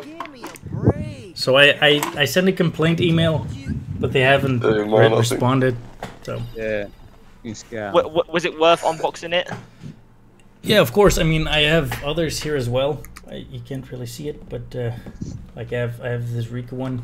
I put them in poses, like on display, but I wanted to make these in a pose, but I'm saying these, but I don't know if you're watching the stream as well. Yeah, I'm watching that. But yeah, I was about to say that. Don't tell me you have one dabbing, just somewhere in the background. no, they're not dabbing, but they're not really sturdy. Like I can't really put them in nice nice poses. Like see, this is Sora. I have him in this pose, and it's just standing really well. And I have Roxas just sitting. In my opinion, I would have preferred that they had play-out Kais, like just like one play-out Kai of Sora instead of Brinarts. Yeah. Play-out Kais are more durable than Brinarts, in my opinion. There it is. Like when I went to Comic Con earlier last year, I saw the Roxas play-out Kai, and I was actually tempted to. It just looked like much better than my Brinarts version I have at home. Yeah, the play arts are really sturdy and really nice. I also have a Kingdom Hearts 2 one. It's actually a funny story. I went to Disneyland with my fiance, and I had this idea. I think you can still see it in my Instagram. Like the Adventures of Sora in Disneyland, and I took pictures with him like everywhere, like in attractions and stuff. And nice. On the way home, I lost his head. So I came home and was like, well, where the fuck? That escalated quickly. Can I ask a question, Glitchy? Yeah. Are you gonna do a cooking guide for like, all the recipes in the bistro? What? I actually. I want to see how he cooks. Cooking with Glitchy. Cooking with Glitchy. I actually wanted to, but it's tedious work, and my vacation time is running out, and I don't know if I can really take the time to make those guides. I go back to work on Monday. Yeah, I'm going to work on Monday, so I still have this one. This is the Frozen Slider guide. I have the Verum Rex score guide and the Festival Dance score guide. I still need to record my review. I think I will do that tomorrow. And I have a Constellation guide. And those are the guides that I have prepared and ready for upload. But after my review, I will focus on my deep dives again. I don't know if you've seen my deep dives.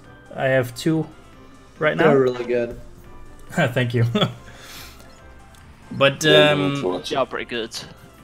yeah, and my first one for characters will be Sora, and that's gonna be a huge one. And I don't know if the special guest was here, but Roxas will be attending. I don't know if you know Roxas. He's actually making a name for himself. When he first started, Yeah. like he didn't have that many. Now he has like what, like 1,200. Yep. Not bad for. Yeah. And Colomer, he's gonna join me in one as well. I will not spoil yet which one. So I have to. I made him. I was like, you have to. You have no choice. I actually remember a while back, when the whole Kingdom Hearts 3, lead up to Kingdom Hearts 3 had the Amazon fiasco that happened. The Yes. whole trailer. What I've done is I never released the video. I think I released like a part of the video, but I never finished it. I made a video of all the popular YouTubers reacting to the trailer, and basically I put the Yashikage Kira theme over it. I don't know if you watch anime, but it's from JoJo. And then basically I put the Yashikage Kira theme, and I just basically watched from their reactions being like from pure enjoyment to like just like what the hell is this? Pure anger, yeah. What's your channel name? Same as my Discord, like Soulfox. Soulfox. I did. Right. It's like I uploaded the half-finished version, just like the concept of seeing if people will enjoy it or not. In the end, I just never got around to finishing it because college came up and all that. Okay. Is it Soul Fox Gaming? No, it's just Soul Fox. Let's see. Let's search for channels. I just like the Gustavo Kimura. Pardon? I mean, it'd be easier. I could just link you one of my videos through a private message to Discord. Yeah, send on Discord. you can put that in the promotion tab.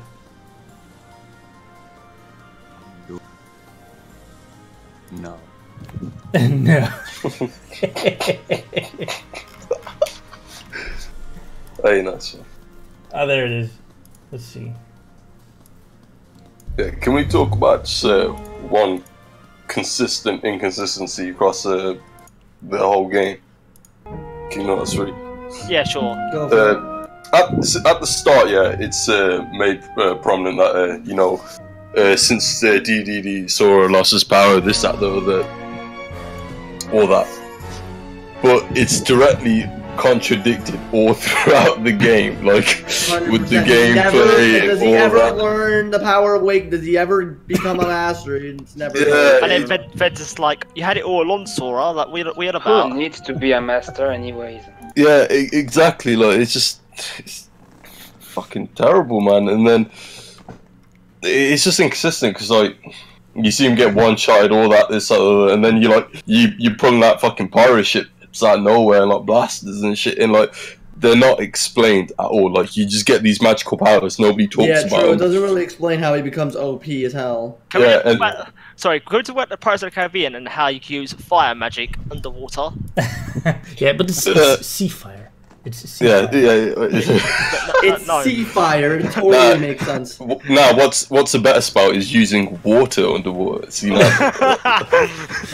Actually, you can't. You Wait. can't use the Yes, water. you can. Yeah. Can't you? No, use wind magic underwater. Ah, that's right. I That- actually that kinda makes like sense. the That way makes it sense. is. It's It like makes a sense. very High wind, pressure. like, yeah. You know, water currents.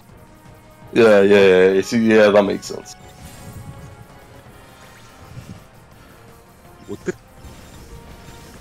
There is also underwater fire. Yeah, it's just like what? Who thought that? Who thought fire underwater was the best thing? Like thunder as well. Like if you use thunder underwater, I'm pretty sure Sora would probably die from electricity. Actually, yes. Yeah, true. True point, but I'll find it. So But I actually like that it became a projectile underwater, so it Yeah. looked pretty nice. I don't know. I didn't really have a problem with the underwater magic parts. I Oh, just sea chose fire it was for, like, weird. the special magic, But yeah, I get what you're saying when sea magic is weird. Also, how come Sora can breathe underwater? Actually, he's odd. yeah. Glitchy, you can answer this one. I don't know. I don't know why. I think it's Donald magic. I think I it's don't Donald. know. I think that is what it's meant to, like, At least the you meant to think. underwater combat isn't as worse as. No, I've got an idea. I've got a good explanation. Yeah? You see, every day Sora goes through intense breathing sessions, and therefore breathe underwater. But he's also it's talking a minor underwater, thing. so that's I don't know. No, I think it has to do with Donald because with Donald's magic they change appearance in every world, and I think that also allows them to like breathe underwater and stuff like that. Did Donald expect that in the Caribbean? Pardon? Yeah, what? Did he expect us to go underwater in that world? That's I a think good it's just. question. I think it's just like I don't It know. just happens. Yeah. It's just one of the things you're meant to think about. I don't know. It's probably Yeah. too much in about it. To be fair. Just roll with it. Like they can breathe underwater. Don't ask Welcome questions. to the Just doesn't most care. incomplete Just does world whatever he of wants. this game. I call Twilight Time. I finally found a chest. I have one more in Toy Box, and then I'm done. I found all the emblems. I just need one more chest. Nice, very nice. Oh, you going for platinum, Coleman? I currently tried to do the gummy ship missions along with the Leviathan fully upgraded. Mm-hmm. That's real nice. So, since we were talking about the great things of the combat and the bad things of the story, what was your most disappointing thing in the complete game? It's just one most disappointing thing. Everyone can go. No Radiant Garden. No Radiant Guard, yeah, okay. Yeah, that is a very big point. When I found out the size of Twilight Town, I died inside. Yeah, when Twilight Town got, you know, I don't even know how to describe it. Reduced When to it got one done street. dirty, Because I Olympus was thought, so hype and it was so good, and then you get the Twilight Town and it's like, no, this game just got not good. the I thing mean, it's is, still good, but yeah, when I got there, I thought, oh, you come back and it'll probably unlock the rest. So I was hoping that, like, for the rest of the game, yeah, you come back, you explore the rest of the town. That don't happen though. That was a big disappointment. Imagine having a garden of assemblage back in Cage 3. Yeah, it would have been a lot better. I think my one disappointment about the game wasn't the world. It's mainly the character development. It's just It's some of not the there. characters- It's not there. Yeah, like Kyrie. Oh, I've trained for a year to be a Keyblade wielder. Oh no, I get kidnapped. Yeah. Oh no, I Go get back to- killed. What? Oh no, they're Is he saved my really Sora trying to before I make die. a good character? Oh no, Really? everything Riku learns basically was for nothing because he gets wrecked anyway. Yeah, Riku got done dirty big time. Yeah, he Big got time. wrecked by Demon Tower. Yes. I think. I call it the Demon Hurricane. I mean, the only thing that only character that remained the same was Vanitas in a way. It just made the edgelord for the whole game. Dude, Vanitas became more evil and I liked it. To be honest with you, I thought out of a lot of all the arcs they had in Kingdom Hearts 3, I thought the Vanitas and Ventus one was done justice. Yeah. Pretty good, to be honest. I mean, you know, I like Vanitas when I have a Vanitas mouse pad, and I like personally how his tone changed in this game. like like Vanitas. Sorry, Vanitas is like one of those characters where, at first, when I first played Birth by Sleep, I hated him because I thought he was like there to be like the edgy character of like the whole story. But then when more as I played it and more as I got into the lore, I actually kind of felt sympathetic towards Vanitas. And he became like one of my favourite characters, just like Riku. Yeah. One of my characters I dislike the most is Sora, because he doesn't get enough character development. Even though There he's is the no main character of the game. development. I think he's still pretty enjoyable. he's literally just the face of Disney. Like, even the way he talks in KH3 isn't even like his Yeah, I kid. like him. Yeah, Sora is just tied with Kyrie of how useless he is. No No kiss. I'm never gonna stop saying that. No kiss. I just like his optimism. No, I think Exactly. just to point out the thing that Colomer said, they didn't need to kiss. The Paopu sharing was more than enough. I highly disagree. Yeah. I was looking for that Yeah. anime smooch. Also, I Yeah, like, but it's a Disney game, like you can't really expect too much of Also- that. I mean, they cut it out, Froze. I mean, I've been Ariel talking and the about- prince in KH2, they kiss at the Oh, end. of did the they? game. Yes, Yes, that. they did. Okay, Yeah. well, I don't know then. may I just say, They had no excuse. I'm gonna say, Sal, Yeah. like, how comes Riku, a Keyblade master, can't use form changes on his Keyblade? He can't Lazy like- development. Like, Yeah, I can understand it, though. lazy development. And he can only use Thundaga in Kira. Like, he can't We even. can't even play him permanently. Like Sora gets all the good shit, like Riku just like gets kicks to the curve. And how come Sora did get this form? Then what? Like in Cage 2, his forms were from his clothes. Yeah, Oh, yeah, yeah. yeah. Your mic is Cut it cutting out. I out. can't hear him. Cutting out. No, it came from his clothes. That was he said. Oh, okay. So the Yeah. drive orbs were collected through the clothes, and then you could like. Oh, transform so like Riku can't change because he doesn't have like cool clothes like Sora. that. Well, Sora also got new Thanks, clothes. Yancy. Then. No. Okay, how did you guys feel about the Keyblade Forge mechanic in the game? Didn't even know about it till end game. To be fair. Oh, that was so funny, LJ. That was actually. The thing is, also, I noticed no difference. I thought I was still OP throughout the whole game, and then you guys told me that. I was thinking, how OP I'm gonna get now then? Right, because the first Keyblade I decided to level up max was the Ever After Keyblade from Kingdom of Corona. Same. Because it's one of those Keyblades where it's just so powerful. Like you just throughout the whole game, you know you're gonna spam magic anyway. So why just get a Keyblade with 11 magic right in early game? Yeah. And also, another thing I dislike about this game is they basically give you the Starlight Keyblade anyway. Like even if you play if you play Classic Kingdom on the mobile, got a Starlight, oh, you get it for free anyway at the end of the game. Yep. That was kind of douchey. Definitely worth it. Kappa. But also, it's not even special, the Starlight Keyblade. Yeah, it's basically a reskin of the Kingdom Key. Yeah. It's less powerful than my Kingdom Key. Like, if I remember correctly, the Keyblade I ended up using the most, according to the end game, it was the Midnight Blue, the pre-order bonus Keyblade. Really? And I think it's because, I think it's only because of the Blizzaga ability you get from it. Yeah. Okay. And how powerful it is compared to like the Starlight Keyblade. The Keyblade is based. Oh no, the Starlight. Where is it?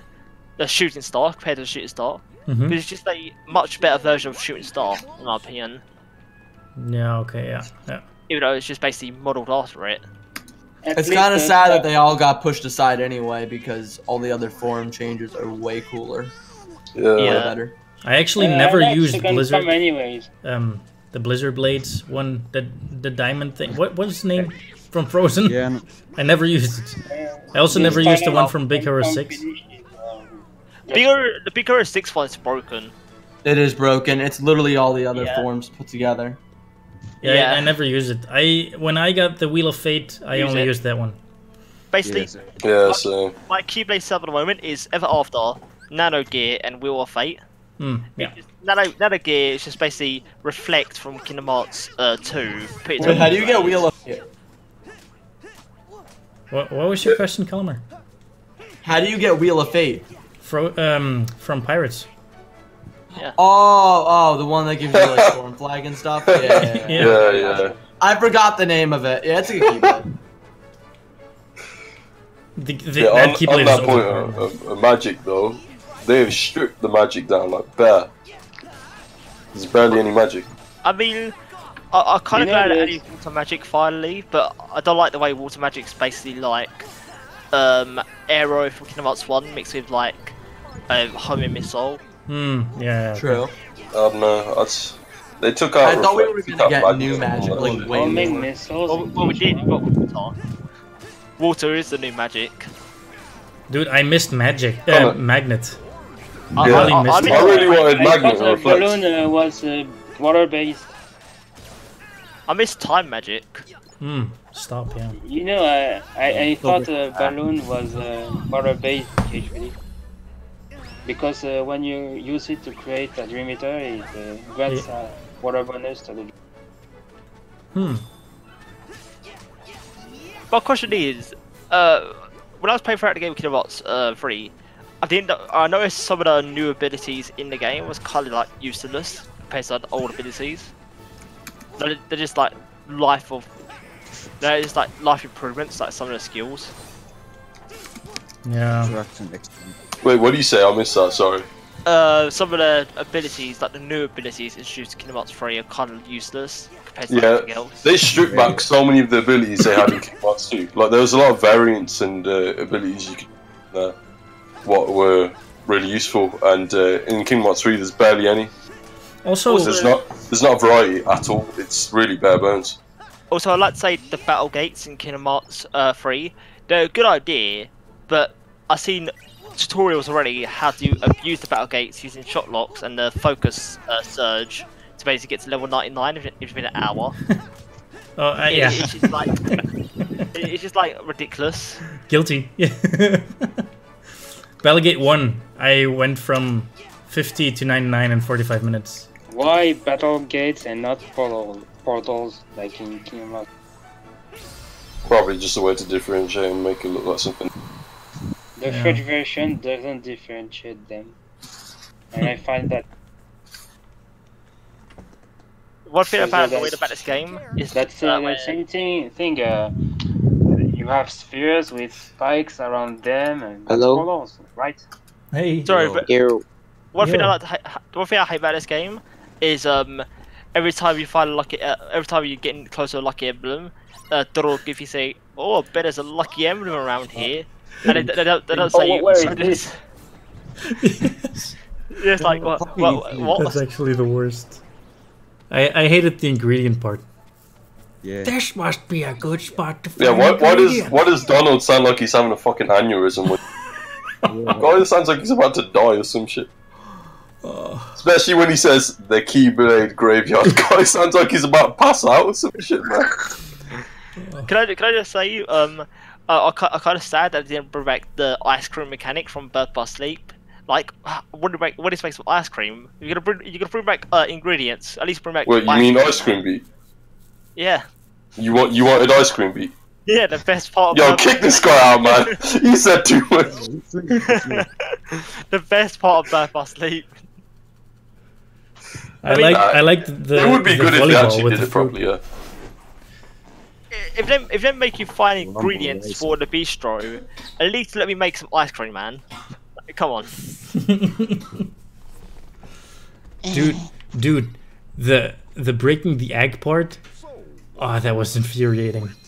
Like, I was sitting there like the soul shaking. Fuck. The breaking the egg was actually quite easy. The one I found infuriating the most was the salt and pepper. It was just like sometimes you actually do it, other times it just wouldn't register. Yeah. Okay. When you fail it too much, it becomes unforgiving. Yeah, it is, to be fair. Yo, what's up? Yo. Hello. How are you doing? Okay, in your opinion, yeah, what is the most disappointing world other than Scarlet Island? Because we all know Scarlet Island is just Scarlet there. at Calum is a daytime, the world that never was. Frozen. Basically, Scarlet Island, it's just there. Everyone says I it's the miss worst world. the world that never was. I just miss it. Now that it isn't engaged with. Sure, it doesn't have a lore relevance, but I still miss it. Yeah, I think it would have been. I honestly thought explorable. we might have gone back there for a sec, but I mean, it's just gone for no reason. they got rid. There's not enough worlds in there, if you ask me. And the worlds they have got some feel empty as shit. Yeah, we can hear you, Marvelous. I think the only world I actually enjoyed. Yeah, he left. Oh, he left. The only world I enjoyed the most was it's time between Big Hero 6 and the Keyblade Graveyard. Like what? Keyblade Graveyard. Hear me out. The Keyblade Graveyard. It was just like a gauntlet, and it was just like everything I would imagine. It was like a gauntlet trying to save your friends and just trying to battle previous enemies. Yeah, that was cool. But at the same time, Big Hero 6, it was just like it's like you want to explore it well because it's like very open-ended. But like Pirates of the Caribbean was cool until until you find out the pirate ship mechanics are just basically rubbish. It was decent. It was decent, but it's not as good as like something like Assassin's Creed Black Flag, which everyone was comparing it to. Yeah, no, it was decent enough. Like for Kingdom Hearts being, it was decent. There is never not enough AP in this game. There's never what? Never not enough AP in this game. AP. No. AP. Wait, what do you mean? Ability points. Oh, I thought I had way too many. Just if you don't have enough, Hello. just draft some. Hey, what up? Yeah, it was good. What's the discussion at the moment? To this day, the Keyblade Graveyard still doesn't have a battle theme. Oh, it still doesn't have a battle team. Well, the discussion part for the one who asked, I don't know who asked, but the most Oh yeah, So, it's about the most disappointing part of the game or world. Oh, okay. the most disappointing part. Part and or Can you world, stop whatever. playing as Riku?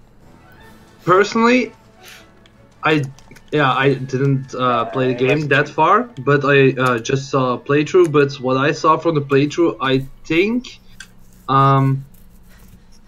Scala at Kylum, if that counts as a world.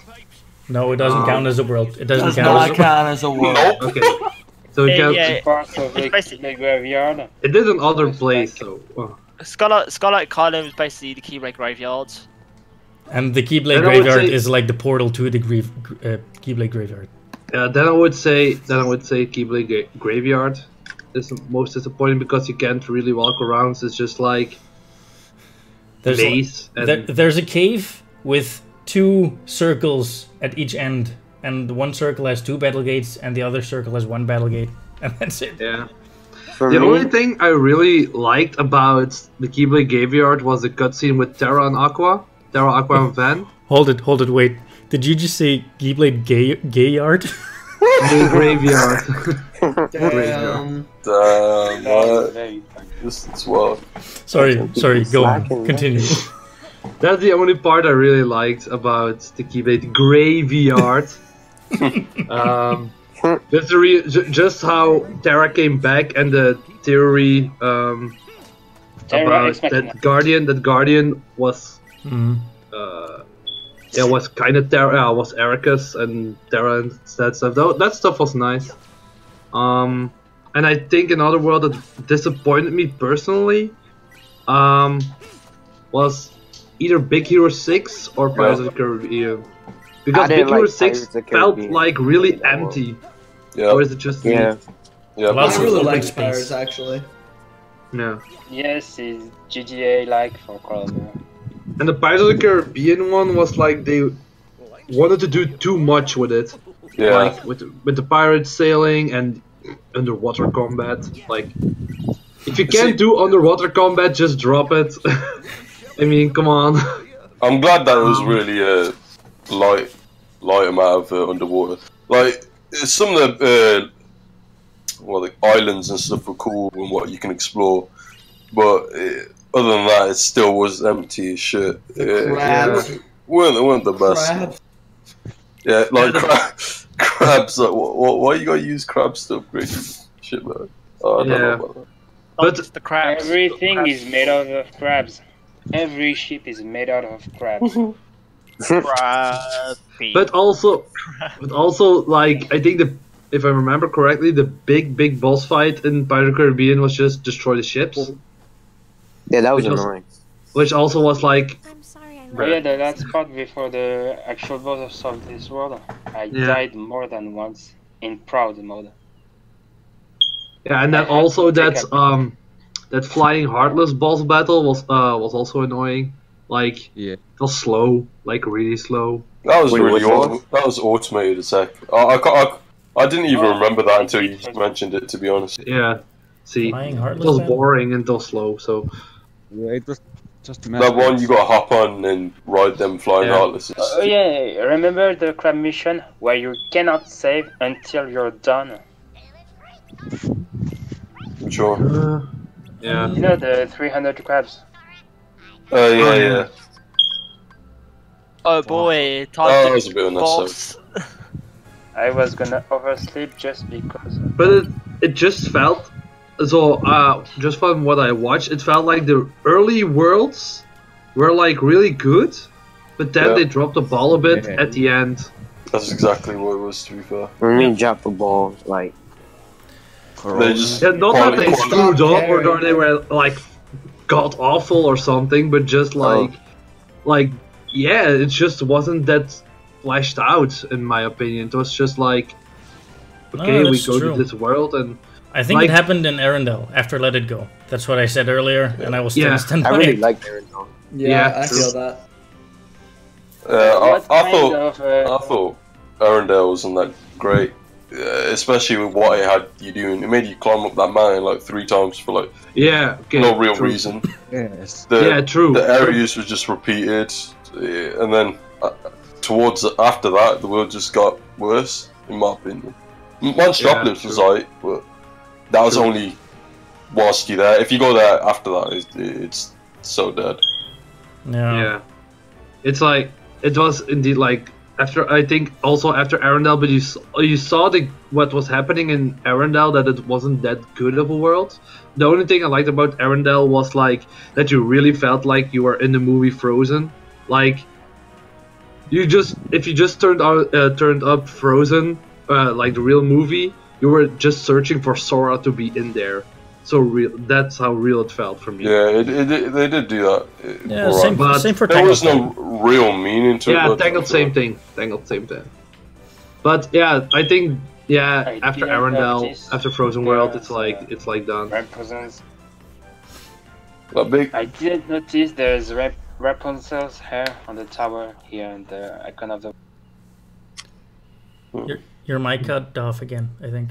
Yeah, I think you're having problems with your mic or something. Or internet connection. Yeah. I hate the egg. I hate this. I'm trying to do it right now. It sucks.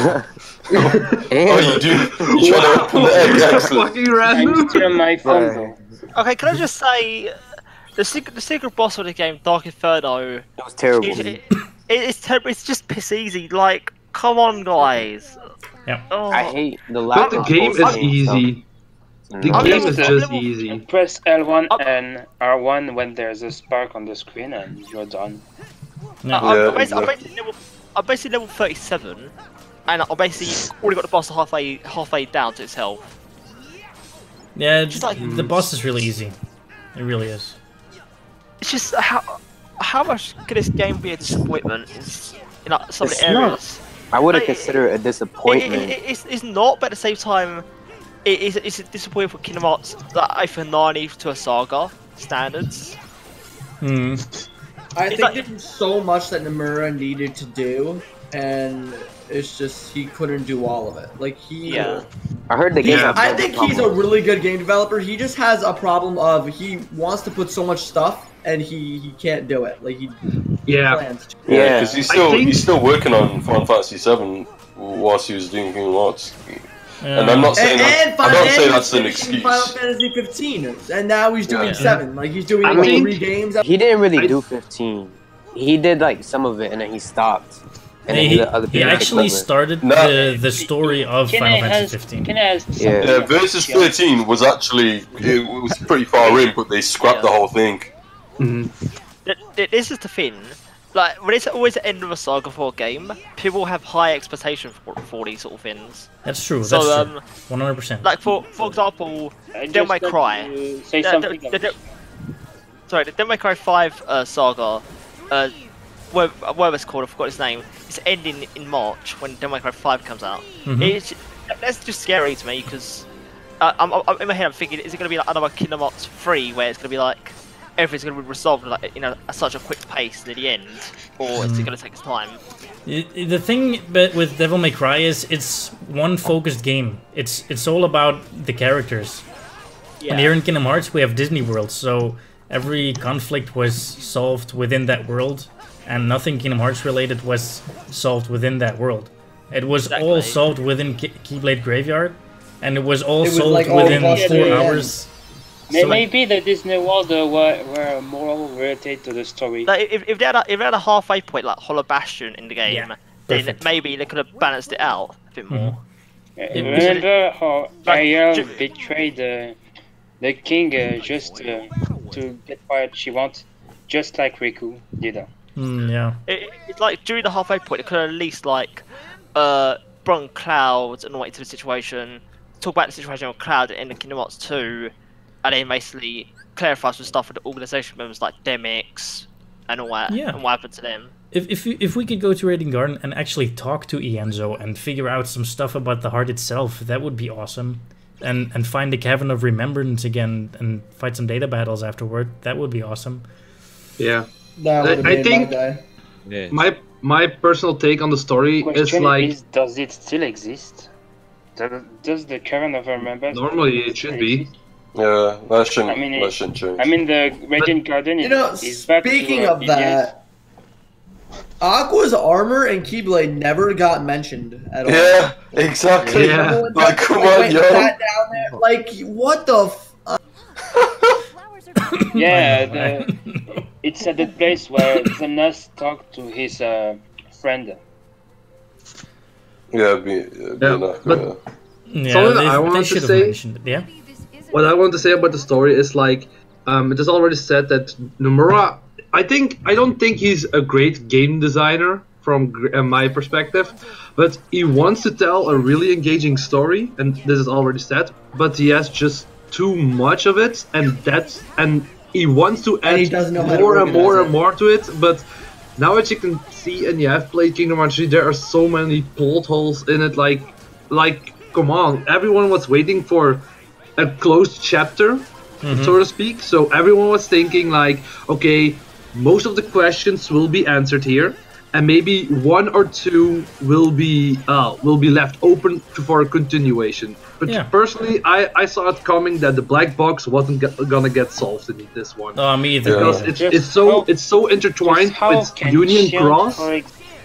It's so intertwined with Union Cross at the moment that they're just gonna just use that Union Cross and Kingdom Hearts 4, 5, 6, I don't know, to just keep that balance going. And personally, if you don't play Union Cross and the back cover and the back cover thingy wasn't there in the 2.8 version, then you are totally screwed at the end. Yeah. You didn't know who Lucio was, even though it isn't mentioned in Union Cross. I don't know. I don't play it anymore. You should get a bridge version of it. And even with the foretells and even Nephemera, all that stuff is like, okay, so you don't mention Union Cross through all your game, but at the end you shove everything from that game into it. Yeah, it's stupid. And you know what's even worse about it is there was a whole article, interview where Nomura says you don't need to know anything about Union Cross or the mobile game at all to understand the story. Well, that's clearly fucking bullshit. That's all false. Yeah. Like, it's such a lie, bro. Yeah, but even the most basic thing, like, how does Maleficent know about the black box? I think that is only mentioned in Union Cross. Just a pancake theory incoming. Yes, the theory incoming. No, but that's exactly the thing. Just a pancake. Why is she looking for the box? And that's from Recoded.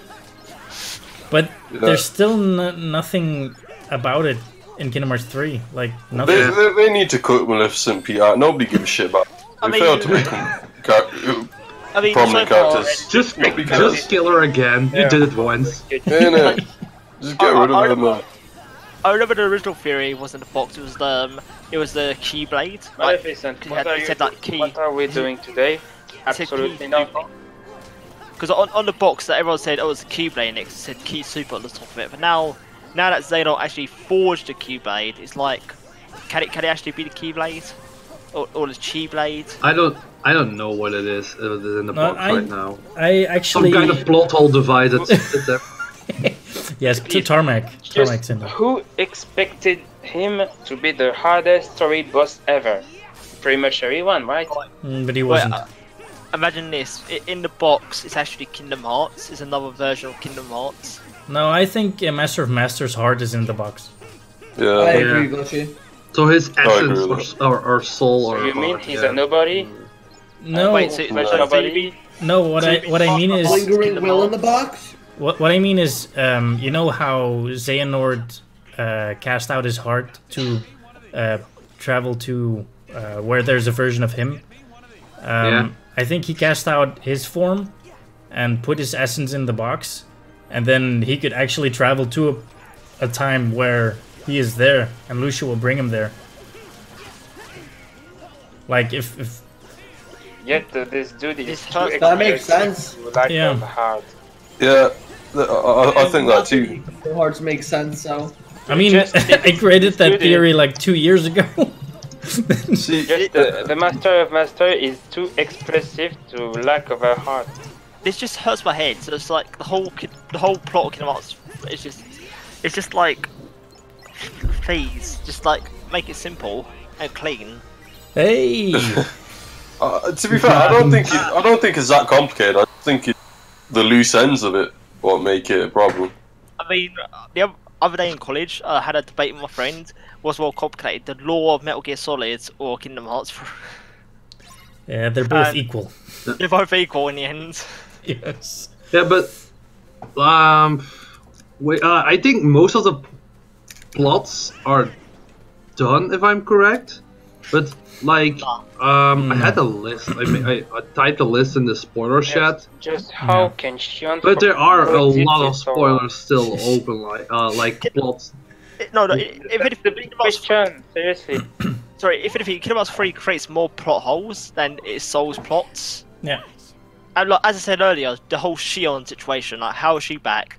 Where did Demix go? How did Vexen become a somebody again? What is Kingdom Hearts? And so on. And I don't have a problem with Shion being there if it was explained beautifully how she came how back. how she can coexist with Sora around. If it was explained, I wouldn't have a problem with it. But with the current state of Kingdom Hearts 3, I don't want her in there. I really don't want it. That's just the thing. While poor Sora is sleeping without his memory, Shion was absorbing them. Thus, I think Sora couldn't wake up. I think the whole reason she's back is just as a love interest for Roxas. Yeah. Yeah, but isn't that meant to be Nominee? That was established in Kingdom Hearts 2. No, Nominee is more in line with like. And what happens to her? She's never. Oh well, Riku grabs her. Nominee. Sora never says. Nominee. I like to think Nominee is more of a love interest to like Riku. Sora, right? Figure this way.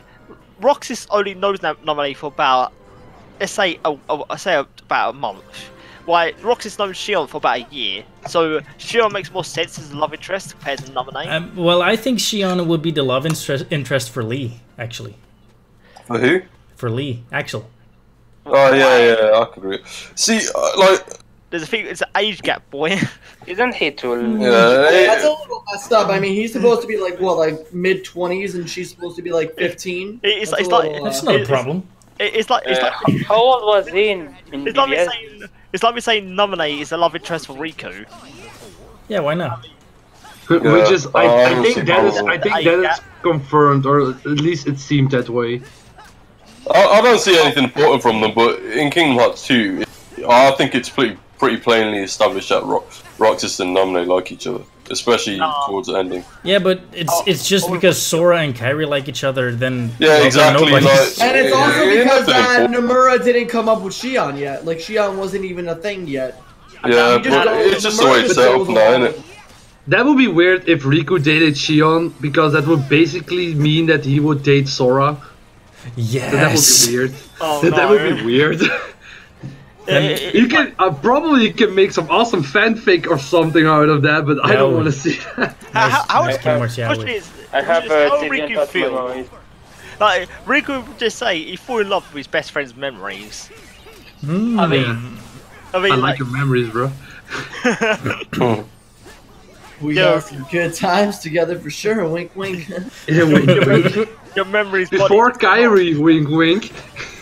Is it Nominee the nobody of Kairi? So yeah, Kairi, right? So Nominee the nobody of Pete. Sora and Riku dating the same person, sorta, yeah. Yo, you said Kairi's the Nominee of Pete. What? How old? Just how old was he in Pathfinder? Clearly, Nominee ain't nobody of Pete. Because I'm confused. Because isn't Sora as old as Ben, right? I think it's better if you don't just interrupt each other or talk over each other. Yeah, I know. Just don't question Kingdom Hearts 3. Just like don't question anything about it. Just accept everything that happens. That's what just learns to come. Yeah, it basically tells you that you have to accept everything, but I don't really want to do that. I need some answers. Like when I started Kingdom Hearts 3, I really wanted things to come to a close from Xehanort and all the 13 vessels. I wanted everything to be answered and just to finally be done. Yeah, but if they just answered everything and did everything correctly and just ended with Lucio, Yozora, and the missing girl, that's perfect setup for Kingdom Hearts Yeah, next that would have been good. Perfect. The thing is, it's not meant to be a good send off for the culmination. It's meant to be like Infinity War to the MCU, but instead we got like Age of Ultron, and it's not good, man. Like, yeah, they didn't end it off the way they should have. No. Yeah, they built this train and they had it going, and then it just fucking derailed before we got to the end.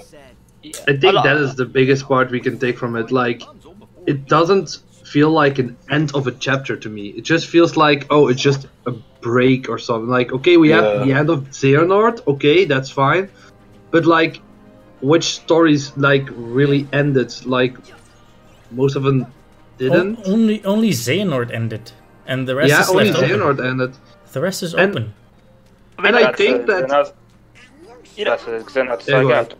Sorry, but I never watched it a while back.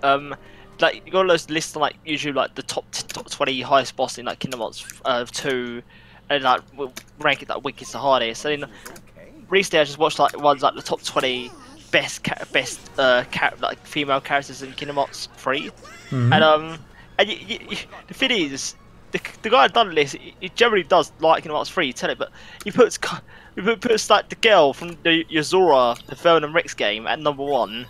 That just goes to show that most people in Kingdom Hearts 3. He puts the girl from a thing, just a trailer. We didn't hear a voice, background or anything. Puts number 1. Yeah, because according to me, he has like more character development than most characters in the game, and he seems more interested in her than Shion and Clara. Okay, if it is a troll, then I find it funny, because it's. I think personally, the only character that has a good character arc is Riku. I think everyone can agree on that. Well, if you're talking about entire arc, KH3 or entire arc? Yeah, I thought if you're talking about KH3, I disagree. No, like entire Kingdom Hearts from 1 everything to 3. Yeah, then. I think Kairi has a pretty good character arc. What? What? Bruh. What? I really want to know the thoughts behind that, because I'm curious. I think that was a troll. I really hope that was a troll. I really hope that was a troll. Okay, because Kairi's hairstyle at the beginning of the age. Oh my god. I think her character arc was the most ruined. Yeah, it was. That's true. It really was. It was like, oh, she can finally fight. Yeah, she's a guardian of light now. Let's kidnap her and let's fucking rip her. Like, okay then. Oh, Xehanort, let's yeet Kairi. Yep. Just like yeet her from the game. I did find it kind of cool though that he like literally sliced through her and killed her. That was that was cool. Well, if I can add something to that, like the scene it looked cool, but was there any point to it? Nope. There was no point, and you could argue. Dies pretty much.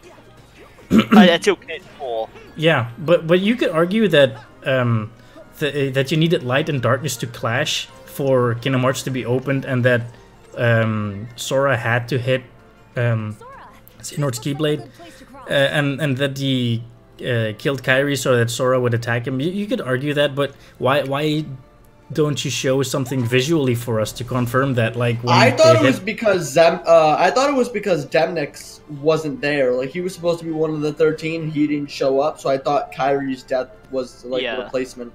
Yeah, but how many were there in the Keyblade graveyard? Not first of all, not 13. So how could all blades clash with? I don't know how that works. That's part of. Xehanort probably killed people off screen. Just like make the Keyblades happen. There were 12. Just why the mix does have the yellow eyes. If he's not. Hold on. Now I'm curious. Yeah, we should look this up. Demix has yellow eyes. No, I have recordings. I got a little. I got something bound to pick, but what makes them like actually illegible for them to be the light and the darkness to fight and produce I don't Keyblade? think that's what it is. I just think that they have to fight. Like, it doesn't really matter who wins or whatever happens. Yeah, I know. I just don't get it.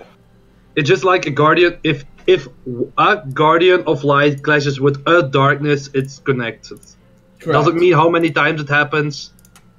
For it just have to be unique clashes, I think. Let's Riku count can't here. just smack Repliku's No, no, weapon 13 times because that won't work, but more like Riku has to, if Riku hits all 13 Hey, Michael Smith, thank you for subscribing, man. hit all Michael, you're 13 awesome. darknesses, he could have done it himself, something like that. Well, Sorry, I just literally counted. There's 11. Unless they killed Demix off screen, that'll make it 12. Yeah, I'm just counting the people I've killed here. So let's see. Are you telling me that the whole idea of this friggin' game doesn't even make sense because there's only 13 fights? Yeah. Oh man, I love it. There aren't like even close to 13. The mix of Vexen left. I think the mix of Vexen left the organization and they got replaced by someone else. Unlike in KH2, where the original organization had no one to replace the deceased one, the defeated ones. I don't know if Kari getting killed counts as one, but hey. Yeah, she does, because as soon as it happens, a Keyblade is summoned, so we know for a fact. Okay, cool. Yeah. Oh, dude, there's really just 11. No way. Can you count them? Wait. I'm doing it. I'm doing it right now. I see you typing in. Terranot is. Oh man. Oh no! Wait. Wait. 13 We is have Master normal Xehanort. Xehanort. We have normal Master Master Xehanort, and then We're missing the 12th. Oh no! But wait. We killed Ansem. You forgot Shion. I don't know if she counts, but she was in the battle. No, so maybe. She didn't die. Yeah, she didn't. I bet she does. Hold on. So, let's see. So we kill young Xehanort and Xemnas, and then how many swords or how many keyblades does Master Poopy Head have? Let's count that. Let's count that. No, Mr. Veiny Hat. Mr. Veiny Hat. Mr. Veins. Let's see. Mr. So, Vein. You seen that guy's head? Yeah, look at that. Veiny as Look shit. at this. Don't tell me there's only 11 keyblades. Imagine him getting a paper cut on his head, bro. That man dead. That's how you kill Xehanort. Paper cut his head. Easy. 12 keys we have now. See, he states it right there. After we killed Xemnas, Ansem, and young Xehanort, he says he has 12. Yeah, but for what we counted, there's only 11. But Master Xehanort himself, when Sora and him actually fight, does that summon the 13th, or what 2, happens 3, 4, then? 5, 6, 7, 8, 9, No, 10, I 11, think- 12, 13. No, he has a 13th in his hand. I think the 13th one in his hand doesn't count. How? Or it needs to be activated, let's say that. Just to give Kingdom Hearts 3 some credit. Yeah. Yeah, because then what's the point of killing Kyrie? Like, if the one in his hand already counts, then what's the point of killing Kyrie? True. Just to trigger Sora. Can we just go back a second as well?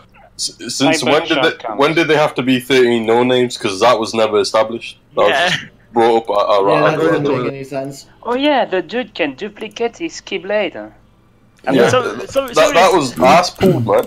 Wait, so in a sense, he has 14 keyblades if he has to kill Kyrie. Because if you count the one he has, that'd be 14. And you get one, and you get one, and you get one. Everybody gets Keyblade. He already has 13. The name Keyblades come from the killed organization that you remember. Frame by Glitchy doing a frame-by-frame analysis on Corey's death. No contact, it's fake. Yes, it is. Dragon says frame by frame, no contact, it's fake. Yeah, I'm doing the scene frame by frame. You can see it on the stream. But he summoned the 13th Keyblade. And then he said, now for Light and Darkness's final clash. So he kills Kyrie to actually make Sora hit him. Like, right now he's running up. Maybe while you're hearing me, the stream might be delayed. But you see the clash, but there's no like visual confirmation that there's something happening to Kingdom Hearts, and that's what bugged me to no end. No, because the one thing I don't get is later on I said he gets another no-name Keyblade, but that makes it 14 no-name Keyblades, and not just 13. No, they're 13. They're 13. Oh really? Yeah. But it's just, why do you need to kill Kairi? Is that just like say, oh fuck you, Sora, I'm just gonna kill him? Yeah, it's just like literally saying fuck you, Sora, fuck you, Kairi, and your character development. But the thing is, I saw a tweet from someone who had the art book of Kingdom Hearts, and there was a paragraph that Nomura wrote beforehand, and in that he said like he rewritten the end multiple times, and that this end was the most satisfying to him. And I was like, bruh. Hang on, I actually have the art book right above me, so I can actually just read it out loud. You mean this one? Yeah, hold on a sec. Quick question. You know in Kingdom Hearts 1, do you drop the shield? Do you pick the shield and drop the sword for once more on that? Yeah. Okay, cool. Yeah, there's a passage right at the beginning. In my opinion, I don't really like the deluxe Brilliance edition is worth it, but you buy the deluxe edition on its own, it's just like, is it worth it? You get like a steelbook, a pin, a mediocre art book which only shows like concept art that's already. I rocked that pin for 6 days. It's just, in my opinion, the art book is not even that good. It's just like artwork we've already seen before, but condensed into an art book you actually get to see. Like if it's artwork you haven't even seen before, like concept art, then it'd be worth it. But now it's just like. I think that's just something that the development team has to do at this moment for getting a deluxe edition, because that's just how the game industry works at the moment, or at least the AAA industry. Yeah. It's just like, even though the concept art is old and shit, just put it in the book, people will buy it. Because of what I end up doing is I actually end up selling my physical version of Kingdom Hearts 3, like the deluxe, I just kept the pronounced figures, only because I had it digitally already. I spent $20 for a pin. Pretty much. And a steel case. and the thing is, you can actually buy the pin on eBay for like $10 or £10 now. Dudes, I just you know, we counted Terranort, but you know the others. I would count them. The other Darknesses died to create the Keyblades, but Terranort didn't die. He didn't. I don't think they have to die. No, I think the clash. I think the clash between the Guardian and Darkness is a thing. And Terranort was still a Darkness at that time. Yeah, no, but Terranort's body has to die. Like, but who comes from the past then? Terranort or Master Xehanort? So I'm pretty sure Terranort doesn't count. Pretty sure. They said he's their 13. Yeah, but at the same time, his physical form should die, like the rest of like Malusha, Luxine, their physical form would end up dying and end up going to Maybe he's maybe he is the recomposed Xemnas and Ansem, because they come from him. It still don't make sense though, like, because the thing is, when Ansem died, he faded away. When Xemnas died, he faded away. Same with young Xehanort, same with every other Naut, but except for Terranort. Terranort just basically. His heart gets forced out. Yeah, much. But the only thing that why he is kept alive is just for plot convenience, and so everybody can be happy. Yeah, but it doesn't count though. Like Terranort should fade away like the rest of them. Then it will count. Yeah. So I don't count as Terranort as a Seeker or as one of the Keyblades shown. I prefer either Demix probably not dying off screen because no one really likes Demix. I like Demix. You take that back. No, I think the big problem with the Keyblade graveyards level, just the world on its own, is like, I think Nomura really wanted to give everyone a happy ending, like the Bird by Sleep trio, the Axel Organization trio, the Sea Salt trio. You mean? Yeah, Sea Salt trio. And I think he fucked up there because he just really wanted to have everyone a happy ending, that he just didn't care of what was already set up or what he already did. If you think about it, they didn't really get a happy ending. Like the Sea Salt trio got a happy ending, the Wayfinder trio got a happy ending, but then you got Sora, Riku, and Kairi. They're like, Sora died. What are you saying? So with Kairi for a bit, but the Kairi came back and like Riku's just like, I'm gonna search for Sora, but you have to wait to Kingdom Hearts 4 to see what happens, or an expansion pack. Yeah, I don't really know what it won't be in the DLC. Like I said, trust me, if Sora Sora Enix nowadays dies, would probably be DLC. Yeah, but if they do that in the DLC and then they try and make a new carries on, it's just going to be fragmented as shit, and fans can get way pissed off. There was an article that said that they won't do like something. Yeah, if they want to do something big, it like a lot of stuff. They want to do it in DLC, but like smaller updates, like maybe I don't know, a critical mode.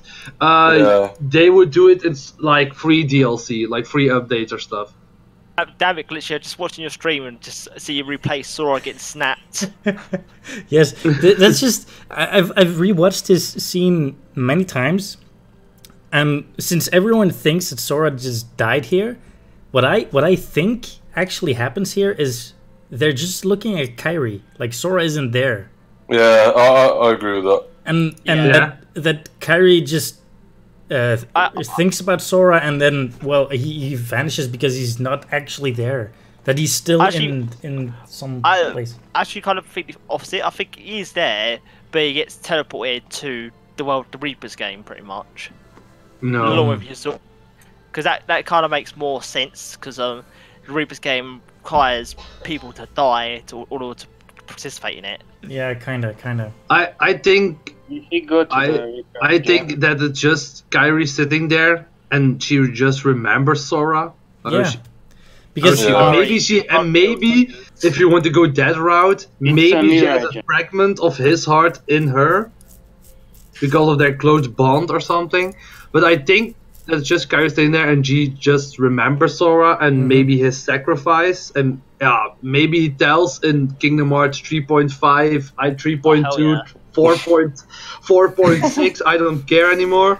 Like then he tells her like, oh yeah, but I will sacrifice myself now, and then I will but I will come back. Sorry. Yeah, can I just say that the ending scene literally just promotes the Kingdom Hearts clothing line. I love the way no one points that out yet. Just like, oh, here's the clothing you can buy for Axel. Here's clothing you can buy for Shion. Buy our clothing line now. I don't even know they do clothing. But they're nice clothes. They're nice clothes. Allow me to just talk about this to the ending a bit, because it's let's see, it's 7 minutes, right? Toward the end from this part where Sora says he's going on a journey to find Kairi, right? So he leaves. Yeah. Everyone is like, okay, you can go. Donald and Goofy have to stay behind. He opens the door and he leaves, right? He's going to save Kairi. And then the next scene, Donald, Goofy, and Mickey get home. Okay, that's fine. And then the scene after that, major bullshit, because Ventus, Chirithy. Oh yeah. What happened there? What is this? Isn't that just a connection to Union Cross?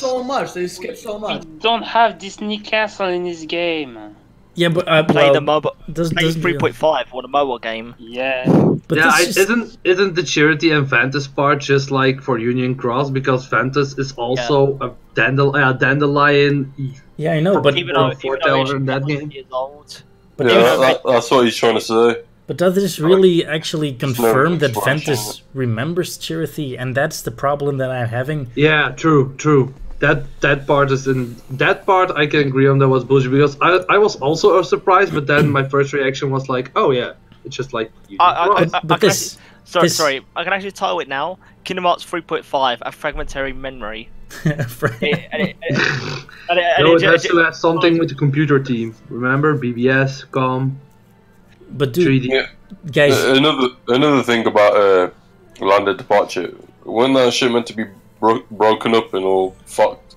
Yeah, but it got restored from the darkness. It got better. Yeah, but didn't Aqua lock it after it got fucked up, or is it just is that meant to be like some kind of factory reset? Maybe. I think it's a factory reset. True, because because Xehanort destroyed that world. Just don't question it. He destroyed it before Aqua did that, so I ain't really bothered by it. It's just the way it come across. I think that's a factory reset because it wasn't. I think it resets itself because it was in a state of not completely destroyed. And that maybe that's something because the question is, we know worlds can be restored by data, so somehow in the background of like Kingdom Hearts, at some point during Kingdom Hearts 1 and 3, Sora must like use the data from Land of Departure to restore it. Yeah, but nobody knew about it. I don't. Like, because we know this because obviously you play Union Cross. We know at the moment all the downline leaders are using data to go to the data worlds of Agrabah and all that. So it's just all data. Yeah. But just to come back to this scene, why don't Aqua and Terra actually react to Chirithy? Aren't they like, what the hell is this creature? What is it? And it's a Dream Eater. What's it doing in the real world? No, you got to There is no real versus dreams anymore. You got to know about but in Union Cross, Chirithys can be in the real world. Obviously, but I believe I can actually kind of explain the scene. I believe a Chirithy, if this comes law, because this is my theory of Chirithys can only be seen by their owner, like the person that owns them. So therefore, say for instance, only Ventus can see he's Chirithy, and if he allows others to see once he's Chirithy, he'll allow them to. But as he already just got to pick up his own Chirithy again, I'm pretty sure he wants to like gain his memories back, and that's what they're hinting at here. Oh, okay. So that's why Terra and Aqua just like ignores it and just like just go on. Okay. Because they just thought he just stopped for a moment to look, pick something up, or he might have dropped something. I can accept that answer. I can accept that. And then the next scene. The next scene is everyone here joining on top of the clock tower. that's all fun and games, right? It's all good. And then they look at the sky and they see the gummy ship. That's good. They come to pick them up too. I thought that was a Yancey's tower. There are 7 of them. I thought that was Yancey's tower. There's new 7 guardians. No, it's the gummy ship. You can see it in the shade. Look, this is the top of the gummy ship, because Riku is picking them up to go to Destiny Islands. This is the gummy ship. We all know the cockpit's gonna be full. Then how are they all gonna fit in that small cockpit? There's. But this order. Kairi died, so this should only be a puppet. No, you forget. Kairi's alive. Yeah, but not. Kairi's in the. Because bear in mind, Sora did save Kairi. You see Kairi in the final scene. It's just Sora had to pay the cost of using the power of waking like he should have, like Young Xehanort said in the Toy Story world. But that's what that's what I'm saying throughout this whole thing. Like, we had 7 minutes, and we're only 2 minutes after the fact that Sora said, "I'm gonna save Kairi." So we never saw him actually do it. Like, that doesn't make any sense. Kingdom Hearts 3.5. Okay, Kingdom Hearts 3.5 will explain it all. Yeah, but why show it already? Because this doesn't make sense. And Vexen here it's a human. Figure it this way: they're playing events out of chronological order. So the events you'll see in the ending of Kingdom Hearts 3 are events out of order. So obviously you had to play 3.5 to learn about how Sora saves Kairi, and then obviously after final chapter remix prologue. Yeah, and after you missed that. So basically, in this scene, I believe Sora is actually there, but as he abused the power of waking, he obviously fades away. I think that's true. And basically, he either fades away or gets teleported to obviously Shibuya, aka the world is review, and participates. You know what that kind of reminds me of? You ever watch The Flash on like the CW? Does anyone ever watch that? Yeah. Oh, Okay, so so basically, like in the show, to make it simple, he like goes back in time and stuff and like changes events, and that's like against the rules of like life. Yeah. So he has to like go into like the Speed Force, which in their universe rules, it's like a prison. Mm-hmm. So he actually has to like, yeah, he has to pay the price for that and go to like prison. So like it kind of makes sense. Yeah. And So I kind of agree. I think as Sora's in Shibuya and he's participating in the Reaper's game, let's say he is participating in Reaper's game, we obviously see we all know the first world's gonna be world ends with you characters, and obviously Yozora is gonna be in it as well, and for some reason, which we'll find out in the next game or an expansion if it is gonna be one, and we all know that Riku is probably gonna find Sora shortly after this scene happens. He's probably gonna think, wait, where the hell did Sora go? He's probably gonna, everyone's gonna be in a panic. Basically, Riku will volunteer to find Sora afterwards. Yeah. Okay. Now I can buy into that, but like, why just don't add that in the game? That's my biggest thing. It's like this is like Sora not being there and like just fucking like let's assume now being dead and like just being a casual fan and you don't follow the news about the Shibuya rumors or like stuff. Everyone thinks Sora's fucking dead. Like exactly. you just say to everyone, "Oh, remember those games you enjoyed playing like for fucking 15 years? Well, that main character is dead now." Oh, you want to see what's happening next? Oh, wait for another game or for DLC. Yeah, but it's like Klaus, it was. I got Roxy's 100% frustration. Roxy's inventors, they never question about looking the same. They never question it. That's also something I really hated. It's like I wanted to see the Spider-Man meme alive in that moment. Like really, like you look exactly like each other and you don't ask questions or just talk to each other or no interaction at all. It's like they kind of skip that actually. Lee comes up and he's like, "I had to tie up some loose ends," and they just look at each other like, "Okay, we're just gonna skip that whole scene." It's a missed opportunity, man. They could have done a lot with that. I bet basically like they could have made that so funny. Yeah. There's so much wasted potential there. They could like make. Isaac did lose his yellow eyes, right? Huh? Yeah. He did lose his yellow eyes. They are back to green, right? Who? Isa. Oh, Isa. Yeah. Isa, yes. Also, I don't like the way Zaynok got redeemed in the end. It just... Yeah, that upset me. How they... I like, wasn't really... my friend for killing like 30 people and, you know, destroying I wasn't... Yeah, so I wasn't that upset. This guy tried to destroy the world. Like, let's just not kill him or nothing. I wasn't that disappointed about it because but that's because I think I'm one of the few, or maybe only... Nah, not only. Few that I saw Xehanort not as a true evil guy. It was just more like a mad scientist. Yeah, like I he just wanted to see what happens after Kingdom Hearts happens. He was so obsessed by that thing that he would do anything for that. And maybe a little. I never really viewed him as somebody who was bad, just somebody who's driven by curiosity. I just noticed, Glitchy, I just noticed, like, in the ending, if you rewind back to when they're playing Frisbee, you see Sora and Kairi are not in the pine tree whatsoever. Yeah. Like here, there's no... And, they're not there whatsoever. Can we go back? Maybe they're both says...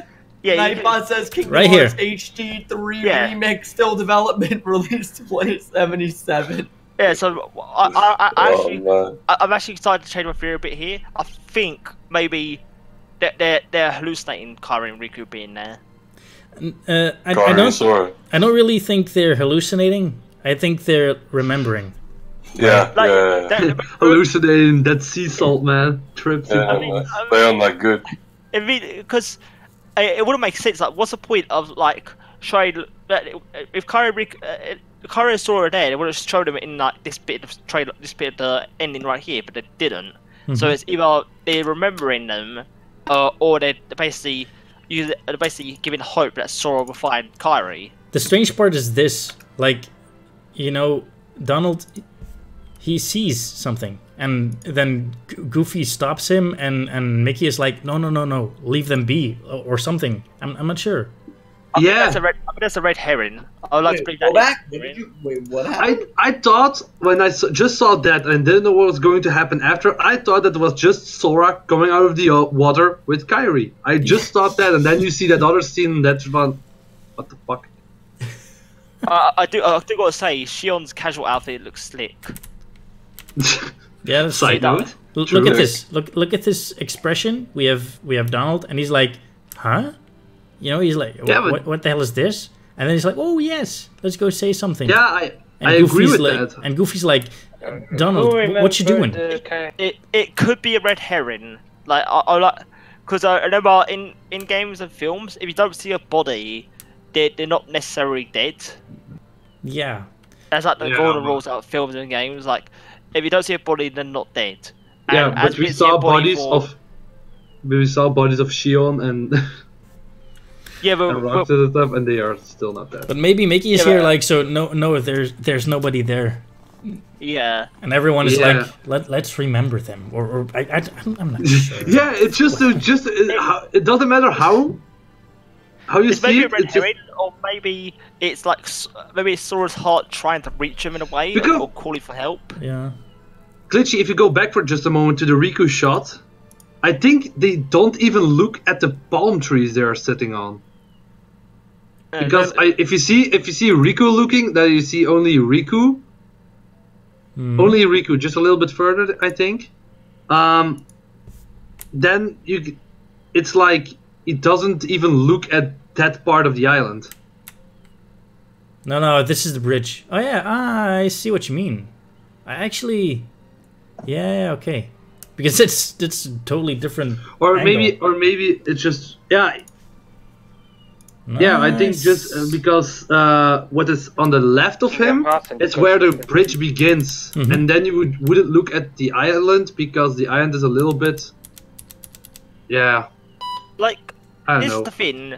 Like, I've got the question: is because I don't know if Kairi or Sora is actually there now.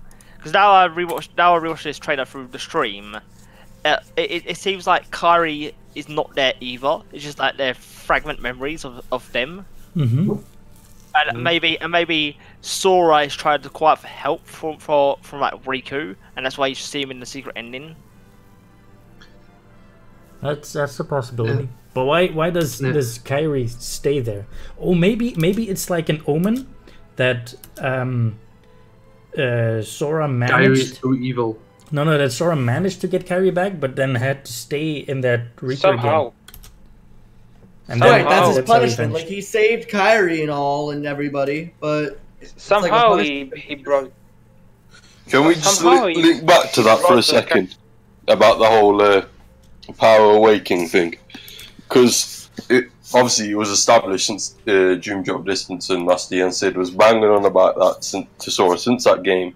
And throughout all of Kingdom Hearts 3, and then Ventus says you've always had it in Kingdom Hearts 3, and then they basically banged on about all the game, but they didn't establish any facts with it.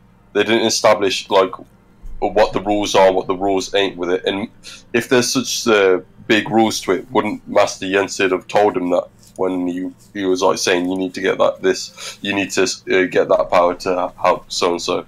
Nothing was mentioned to it, and nothing was established with it, and then it's just pulled out of nowhere. Oh, you carry on doing that, you'll fuck up. It seems abrupt. This sort of hurts my head, like this whole Kairi, Sora, demands the power awakening situation here. Like, because it's just never explained properly or clearly. Yeah, I think that's what he said. There's no rules set to it at all, and it just follows where they want it to follow. Whereas before there's rules for everything in the universe.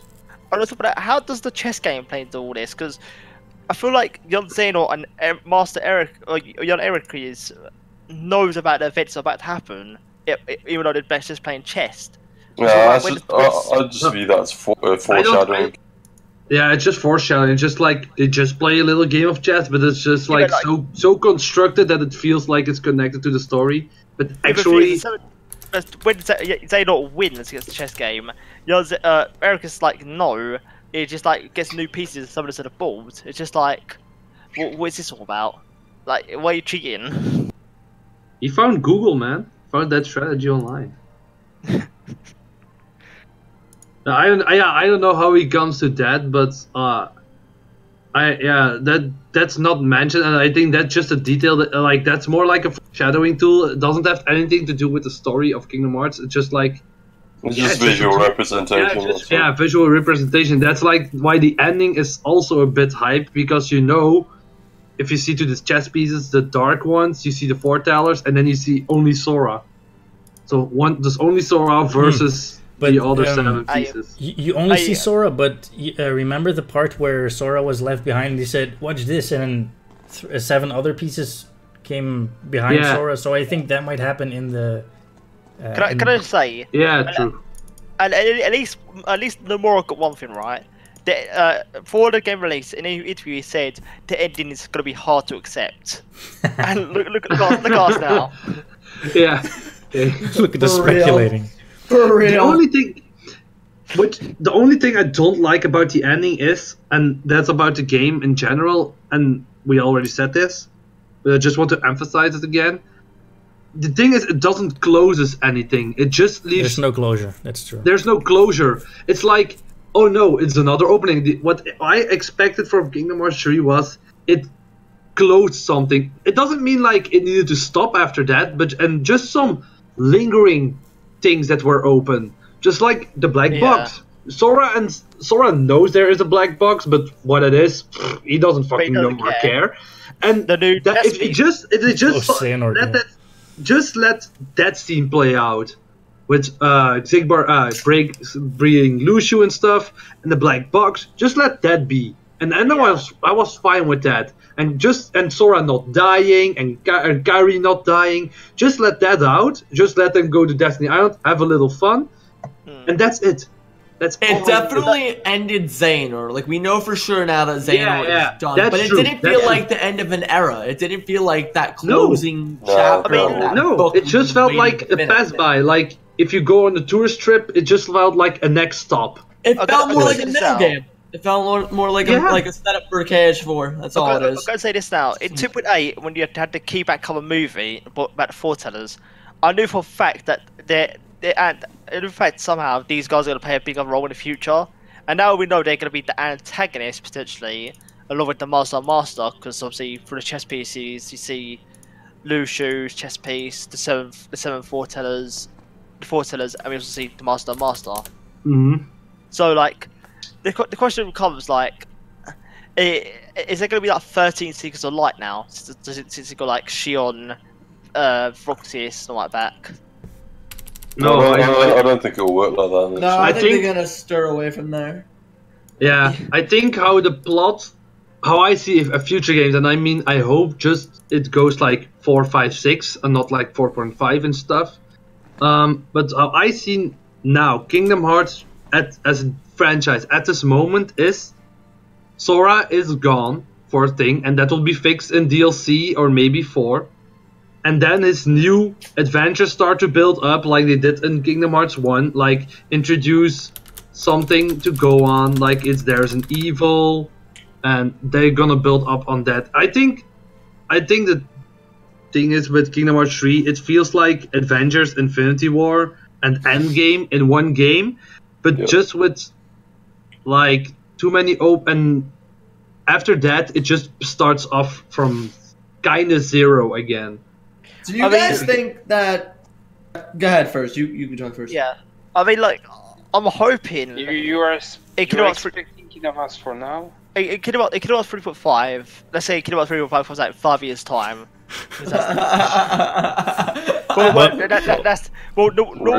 Staying true to this. Normal game development time takes 4 years, but they won't start game development straight away. So I say 5 years since they want to take a break for a while. So let's say it releases in 2025, right? 3.5 probably had to cover a lot of things. It was to make up for Kingdom Hearts 3. Yeah, but the problem with Kingdom Hearts 3 was that they had to start all over with the engine, so that's why it took a lot longer. Yeah. They have the engine now, so I think if they write the story, then it can get here faster. So I mean, trust me, I study game development, and me just looking at the development process for Kingdom Hearts 3 just like hurt my brain, because in my head I'm like, this shouldn't take. This shouldn't have took so long. Like Unreal Engine 4 is not a hard engine to understand. Or Unreal Engine at all is not a hard engine to understand, but just them implementing all the tools and the way they did is just like it's just I agree on that part, that indeed Unreal Engine isn't that hard, but I think the biggest thing was we don't know how much was already developed in that previous engine, and they really needed to start from scratch, like zero. So I think and everyone knows Nomura, and probably the story wasn't like finished before a month for release. Not really, but definitely. I agree. Let's just say that, because everyone knows that Nomura is a messy writer. Like he just keeps inventing things to keep it interesting. But that's not a thing. But indeed, on game design and games doesn't need to be developed for that long. But the thing is, they didn't expect the Switch coming and stuff, and maybe Nintendo was already asking for, hey, maybe make a Switch game, and Final Fantasy 15 was coming, and the thing that that restricted the development of Kingdom Hearts was like the engine like really starting from scratch, and Final Fantasy 15 working on that as well, but the same director.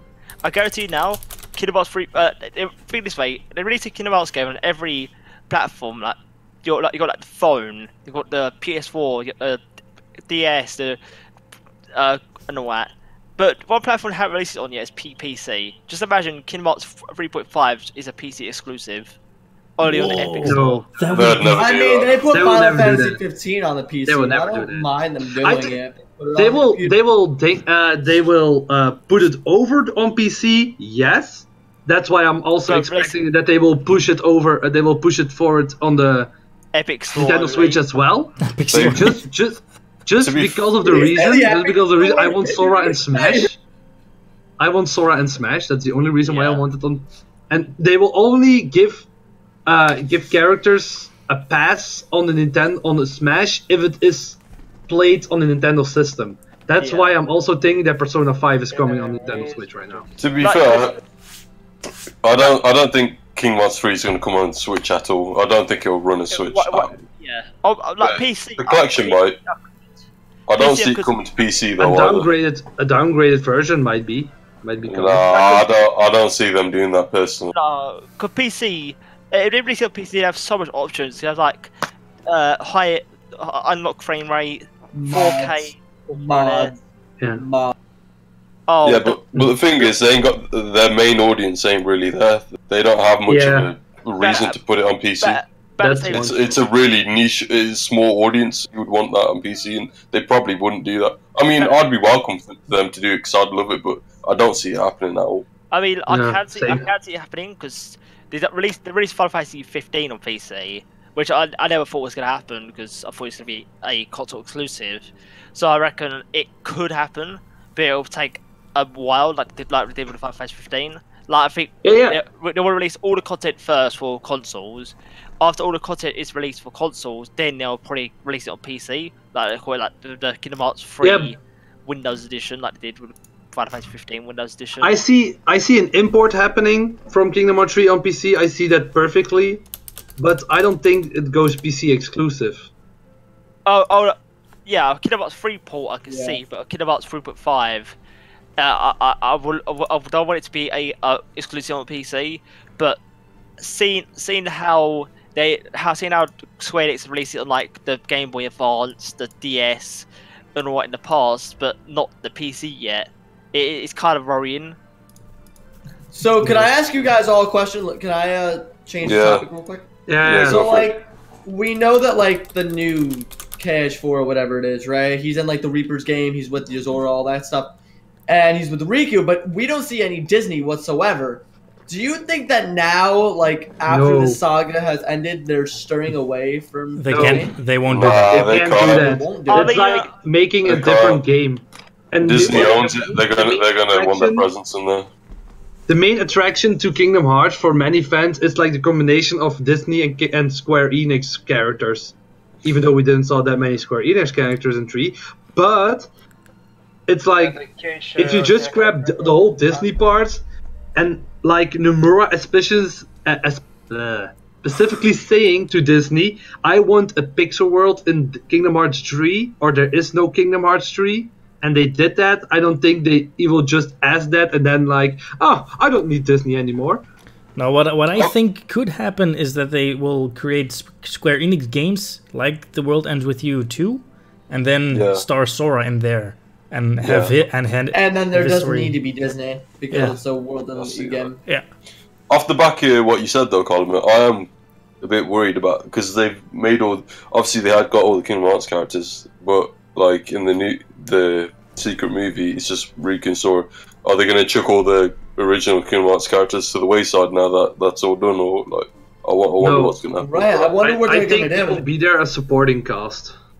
I don't know, because they're all connected by, well, you could say all the characters connected by Zone, or I don't know. It looks weird how they're going to do it. Whether we like it or not, all of those characters are kind of intertwined with the Xehanort saga. So like, yeah, exactly. Personally, I think if characters would get like put on a side note, it will probably be the Bird by Sleep trio and the Seesaw trio. Yeah, but that's basically all the important characters. Yeah, but maybe, and then maybe like that Van or Roxas comes to help Sora, and sometimes, but like I don't see them return. And it's like pushed on the side. It's not like they're completely gone, but more like they're used for just some questions or help or something, but not like big features of Kingdom Hearts 4. Personally, if that's the case, I won't be really interested in the next title that much. Honestly, unless they have some cool ass, compelling story. If they put all the characters on the side, we don't know. We don't know. I'm just speculation, but it's just like I'm if they just putting it out there. If I can cut in here for a minute, remember Kingdom Hearts 1 Secret Ending? That was also in a world where we didn't know where it was, and it was actually it was just Roxas fighting in the world that never was. So true. If this is the same thing, then it will probably be like the last world in Kingdom Hearts 4, where Riku and Sora are stranded, and Yozora is also there, and the Master of Masters. Maybe it's just one specific cutscene from that game. I wouldn't mind that's a good way of looking at it. I wouldn't mind it. Mm-hmm.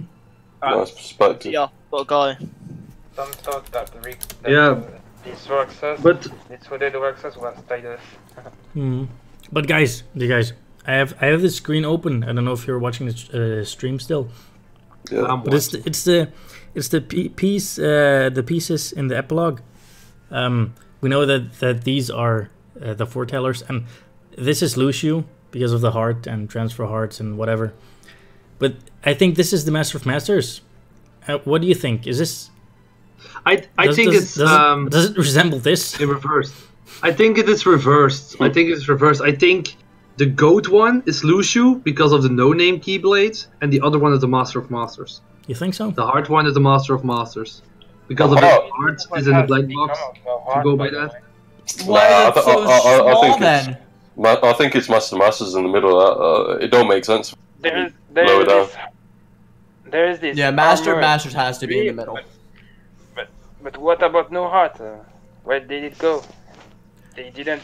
I don't think that's much of a problem. I don't think that'll be much of a prominent point in the next one. It will still be there, just not to the same degree. But I don't know if this is like if it's a new piece like a dragon, or if it actually resembles the goat. I definitely it resembles the goat. I think it resembles the goat that you see on the keychain of No Name. So because we don't, but No Name's Masters Keyblade really. So it doesn't have to be Lucio. True, but why is Master Xehanort's form then this goat? I think it's just to do because he's the greatest of all time. Duh. And he doesn't even have an arm piece like Terra, Van, and Aqua do. But you know, he has this armor, and the foretellers have the masks of the animals, and now he has the masks of a goat. So does Master of Master have some kind of influence on Master Xehanort? I think because he has a no-name Keyblade. I think because he has a no-name Keyblade. Yeah, okay. It's still not explained how he gets his Keyblade, because remember it's like on the wall, and also who is their master. Yeah, I thought that would have been explained, but nope.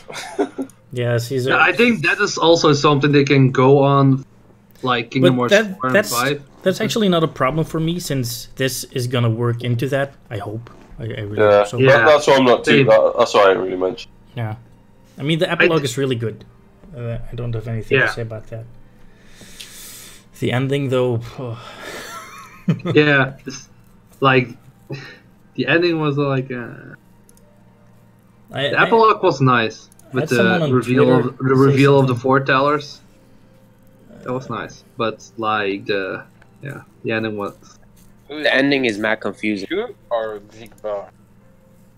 What'd you say, Bravi? Who is this? Lushu possessing Zigbar's corpse? No. Zigbar is Lushu. Zigbar is just Lushu. Zigbar never died. He just faked his death, I think. Like when he fell backwards, you never saw his vanish effect. Wait, let me just pull out this scene. No, you just I really hope he wasn't Lushu the whole time. I really hope. And I think he is. Always. You see, his eyes are yellow right there in that scene. Yeah, his eyes are always yellow. But there's no. Well, his weapons do. His weapons do, but you don't see the black pillar. You don't see the black pillar thing. And what could happen is like he could have summoned a darkness portal just behind him where he fell through, and he's okay. And I think the crossbows aren't this real weapon either. So because we know that he's Lushu, so he is a Keyblade wielder. Yeah. And here his eyes are also yellow, so it makes sense. The foretellers didn't recognize him. They were like, no. Is that he you, explained Lushu? that. He explained that because he had to cast his old body aside to keep on going through time. Because like when did the foretellers end? Probably 100 years ago or more. Thousand. Was it meant to be thousands? Yeah, thousands. So he had to cast aside his old body. It's like he pulled a Xehanort already. Yeah. And he just found a new body. And his goal / mission he got from Master of Master, but we don't know what that mission is, which I'm also fine with because you can throw that in the next games. This series is mad complicated. True. You know what's weird? What did that become breaking BBS? Like he was like Master Xehanort. Can you give me a Keyblade? And then he got nerfed. So getting the eye patch. Yeah. The weird thing for me is in the epilogue where he plays chess, Ericus has the same color of eyes, but not Master Xehanort does. Xehanort. I was gonna bring it up. See, he has light grayish eyes. Yeah. But Ericus's eyes are the same. Like they are light gray and they are dark gray, and. You know what I found interesting, Glitchy? You know when you told me to read reports? Did you see that? He is Xehanort saying how Ericus was a blue blood or whatever it was, and that like he was a direct descendant from the like the foretellers and stuff. Yes, I remember that too. Well, I hope they do something with that. That was really interesting. Yeah. Wait, you're already entangled? From Yeah, after a couple. Yeah, he skipped Toy Box. Okay. Wait, I you got meant to mad do Toy for a Box second. first? Wait, No, how you come could skip. Bar is You could go to either one. behaving differently from Lushu? To be fair, you you saw can how- blast through Kingdom Hearts 3 really quick. It ain't long at all. Yeah, speedrun I'd say, is like. I'd say it's shorter than 40 Kingdom Hearts 2 easily. You know, Lushu in Keyback cover, he was all shy and inexpressive towards the Master of Masters, and now that he has become Zigbar, he's now become very humorous. Yeah, but I think it's more like life experience. Yeah, that's over time. I mean, how old is he? Stuff. Yeah, Zigbar slash Lushu is probably more than 1,000 years old. No. You've seen some shit. Yes, indeed. But I'm like 100% certain that Master of Masters' heart is in that box, because also, it was so funny that Lushu actually said, "I hope we like long stories," and then it ends. Yeah. Yeah, that shit pissed me off. To be honest, it could be any. Tell me all of that story instead of stopping the cutscene. Alright, guys, I'm gonna go. Thank you all for having me. Yeah, there's no problem. No Thank you for problem, being Yeah, here. nice one dropping in Column. Awesome stream, Glitchy. Thank you, man. I'll see you guys. Hope to catch you in the next one. Peace out, man. Bye bye. So, I don't follow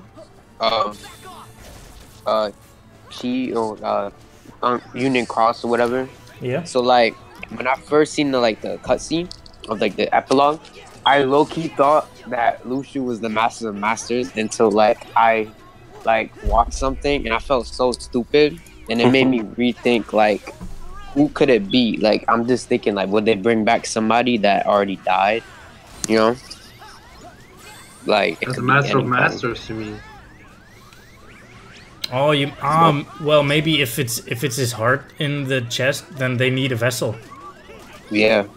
Sora, the new Master of Masters, confirmed. Yeah, damn. Or Sion, who knows at this point? Maybe that's. I think. Xion can definitely coexist with Sora. Yeah, I think the next game or going on, what the story would be is like the foretellers are probably gonna get, they're already resurrected or summoned back, and they need to find a vessel for the Master of Masters, and probably they have someone from Sora, his friends, in mind. Like for example Riku, just for being an important character. And that's why what the conflict is going to about, like stopping them from taking over Riku again and stuff. Or some, I don't say it's Riku, but like a friend of Sora. Yeah. Couldn't they ask for Yenzo and the others to create a vessel just for the Master of Masters? But didn't nobody know about him? Like, we don't know. Yeah, I think that we don't, or at least we don't know that the Master of Masters is truly a good guy, if you know what I mean. Well, he's put on the black pieces, so I really think he's the bad guy. He also said there was a traitor, and there wasn't really a traitor that we know of. That we know. So I think how they gonna, like I said, if they're gonna do this, that the Master of Masters is the new bad guy, I don't think it's going to be like this kind of evil like Xehanort was, like trying to. Oh yeah, I don't know. But I think it's just like they just need a body for the Master of Masters, and that's gonna be someone of Sora's friends, or something like that. Yeah, Xehanort wasn't really truly evil. Like he had a good intention, sort of. Somewhat. Like, yeah. I kind of got upset like that they did that. Like it was kind of cheesy to me. I'm just like, yo, like he literally killed Kyrie for good intentions. That makes no. He just wanted to press the reset button on the wall. Yeah. Yeah. Like that's what I said. He just was a mad scientist, driven by his goal, and he wanted to see it. In the end, he didn't really care what would take it for them, for him. So that's why I'm not mad about the thing, the redemption. And like what kind of bothered me is that when Kyrie died, well, sort of, like nobody really like cared. You know, like Sora was like, yo. Yeah. Like, yeah, I was that's something that disturbed me as well. But I was also disturbed by the fact that Berserk like when they were all reunited in the mysterious tower, and Sora saw Kairi at a long time because he didn't see her when she arrived in 0.2. Yeah, when she didn't. So they didn't see each other for a long time, and he was like, "Oh yeah, she's there, but like I don't really care." And I was like, "Bruh, she's your girl." Like, bruh. She was underused too in this game. So was Riku. I expected more gameplay for Riku. I expected Nah, more. I didn't. That's something I didn't expect, to be honest. Yo, sorry to interrupt. I'm just saying I'm about to go now, so I'll catch you all later. Okay, yeah. Stream as usual, glitchy. Everyone subscribe if you can. Cool. Thanks, pal. Yo. Thanks. Yeah, after this boss, I'm also gonna cut this stream short. Yeah, I think it's a good way. I think most people are gone, getting late. Yeah, I think most stuff was also said. So yeah, true. I think it's good. Yeah, same. But maybe to round it up, okay, you finished the boss. Never mind. No, I still need to find a safe spot. I just wanted to say, so, just in short, what do you think is the next plan for Kingdom Hearts in general? Like, we know the DLC is coming, but when could we expect such thing, or like maybe a Kingdom Hearts 4, for example? The next step will not be Kingdom Hearts 4. I'm pretty certain about that. There will be a middle game, and if that is smart, they should do that. Yeah, if the titles of the epilogue and secret movie tell us something, then it will either be called like Kingdom Hearts Lost Masters, or maybe like I said before, a Square Enix game where Sora and Riku will be featured in, like The World Ends With You 2, and Sora will be in there. Maybe something like that, but the next one will not be Kingdom Hearts 4. I'm pretty certain about that. Yeah, my personal take on it is I think the DLC will come, and I think it will take max 3 years for like a full DLC, not like something like small or something, but like something really, really big, like a big story chunk DLC, and that will round out the Kingdom Hearts 3 game, and then it will work on Kingdom Hearts 4. But I expect that like 2021, 22. Nah, at least if there's DLC for this game, it should be within the year. Because yeah, but we don't know. We don't know if the story is already written for a story-heavy DLC. Who knows? No, we know it's Nomura. It comes up with everything in a second. I think I agree with what Glitchy said though. Like they might have to do like a game to set up Kingdom Hearts 4, because Kingdom Hearts 4 is gonna be like the big. You know what I'm saying? It's like. So they're gonna set it up, and I think the DLC probably just gonna be like post-game stuff, because they only have one thing that's really post-game in this game. Yeah. I don't really think the DLC is not gonna really do much for the story. It might have like something little, but I think it's gonna be mainly post-game stuff and a few keyblades. Yeah, I just yeah, it's fine. Just everyone's view, of course. Well. I think most of it was said. I really enjoyed the stream. I really enjoyed the voice chat. Thank you everyone for joining. Thank you, Bravi and Marvelous for joining. Thank you, Turan. Soulfox already left, but if he still sees the stream, then thank you also for joining. I don't know when my next stream will be. I'm gonna take a break from Kingdom Hearts 3 for a while, because I want to simmer my bad feelings about the game, and then I want to go back into the game and do the story once more, but on stream, so with you guys, and maybe the game can change my mind. Maybe. Wait, just to be clear, you have a lot of things that you dislike about this game. Yeah, the ending really sucked in my opinion. Yeah, I expected more. You know, when you arrive at the Keyblade Graveyard, you have the Heartless battle. That was awesome. The trip to the final world and back, it was awesome. But then the maze part, where all the bad guys who you defeat get a change of heart, I was like, dude, yeah, that's kind of whack. Yeah. Don't do this. And then It's corny to me. And then you get to Scala, and it's just, well, a battle map. That's not fun. Yeah, like Namor kind of like showed us. Like they said the game was about to be like 50 hours. No, the game was like 30. They said the final world you could do anything. Yeah, this is not, You know what I'm not saying? true. Not true. Yeah. Exactly. Basically, in cutscenes, we have Sora and the others being complete noobs, and when we play as them, they become a pros. Yes. Yeah. Like. No. But yeah, I think it's good to. But I wouldn't close down. consider it a bad game. I just feel like there's a lot of things that weren't answered.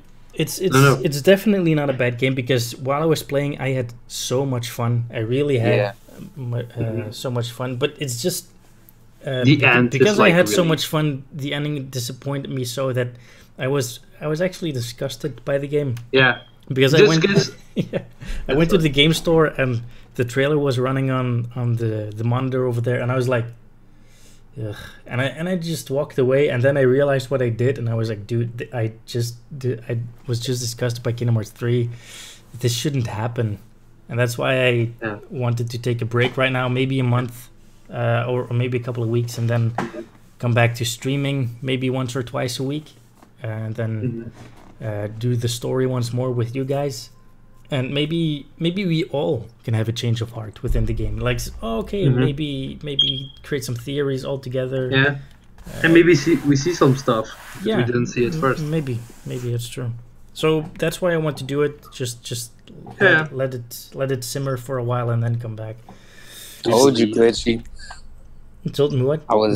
I remember when I wasn't excited for this game because I know how the plot was gonna be. Yeah. Yeah, like I told you, but you won't listen to me. Yeah, I know. And the more, I man, crazy. I'm going to have to say goodbye as well.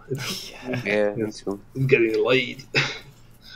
Dragon Slayer, only updates can make a change of heart. Yeah, it's also true. Updates with the story. I really hope they add more secret reports. Man, they have to. Facts. Hope Sephiroth crossed my fingers, man. Let's hope so. Let's hope so. Yeah. Okay, but guys, thank you all for watching. Thank you for joining No the problem. voice channel, and No problem. I hope to catch you in the next one. Bye bye. Bye. Peace.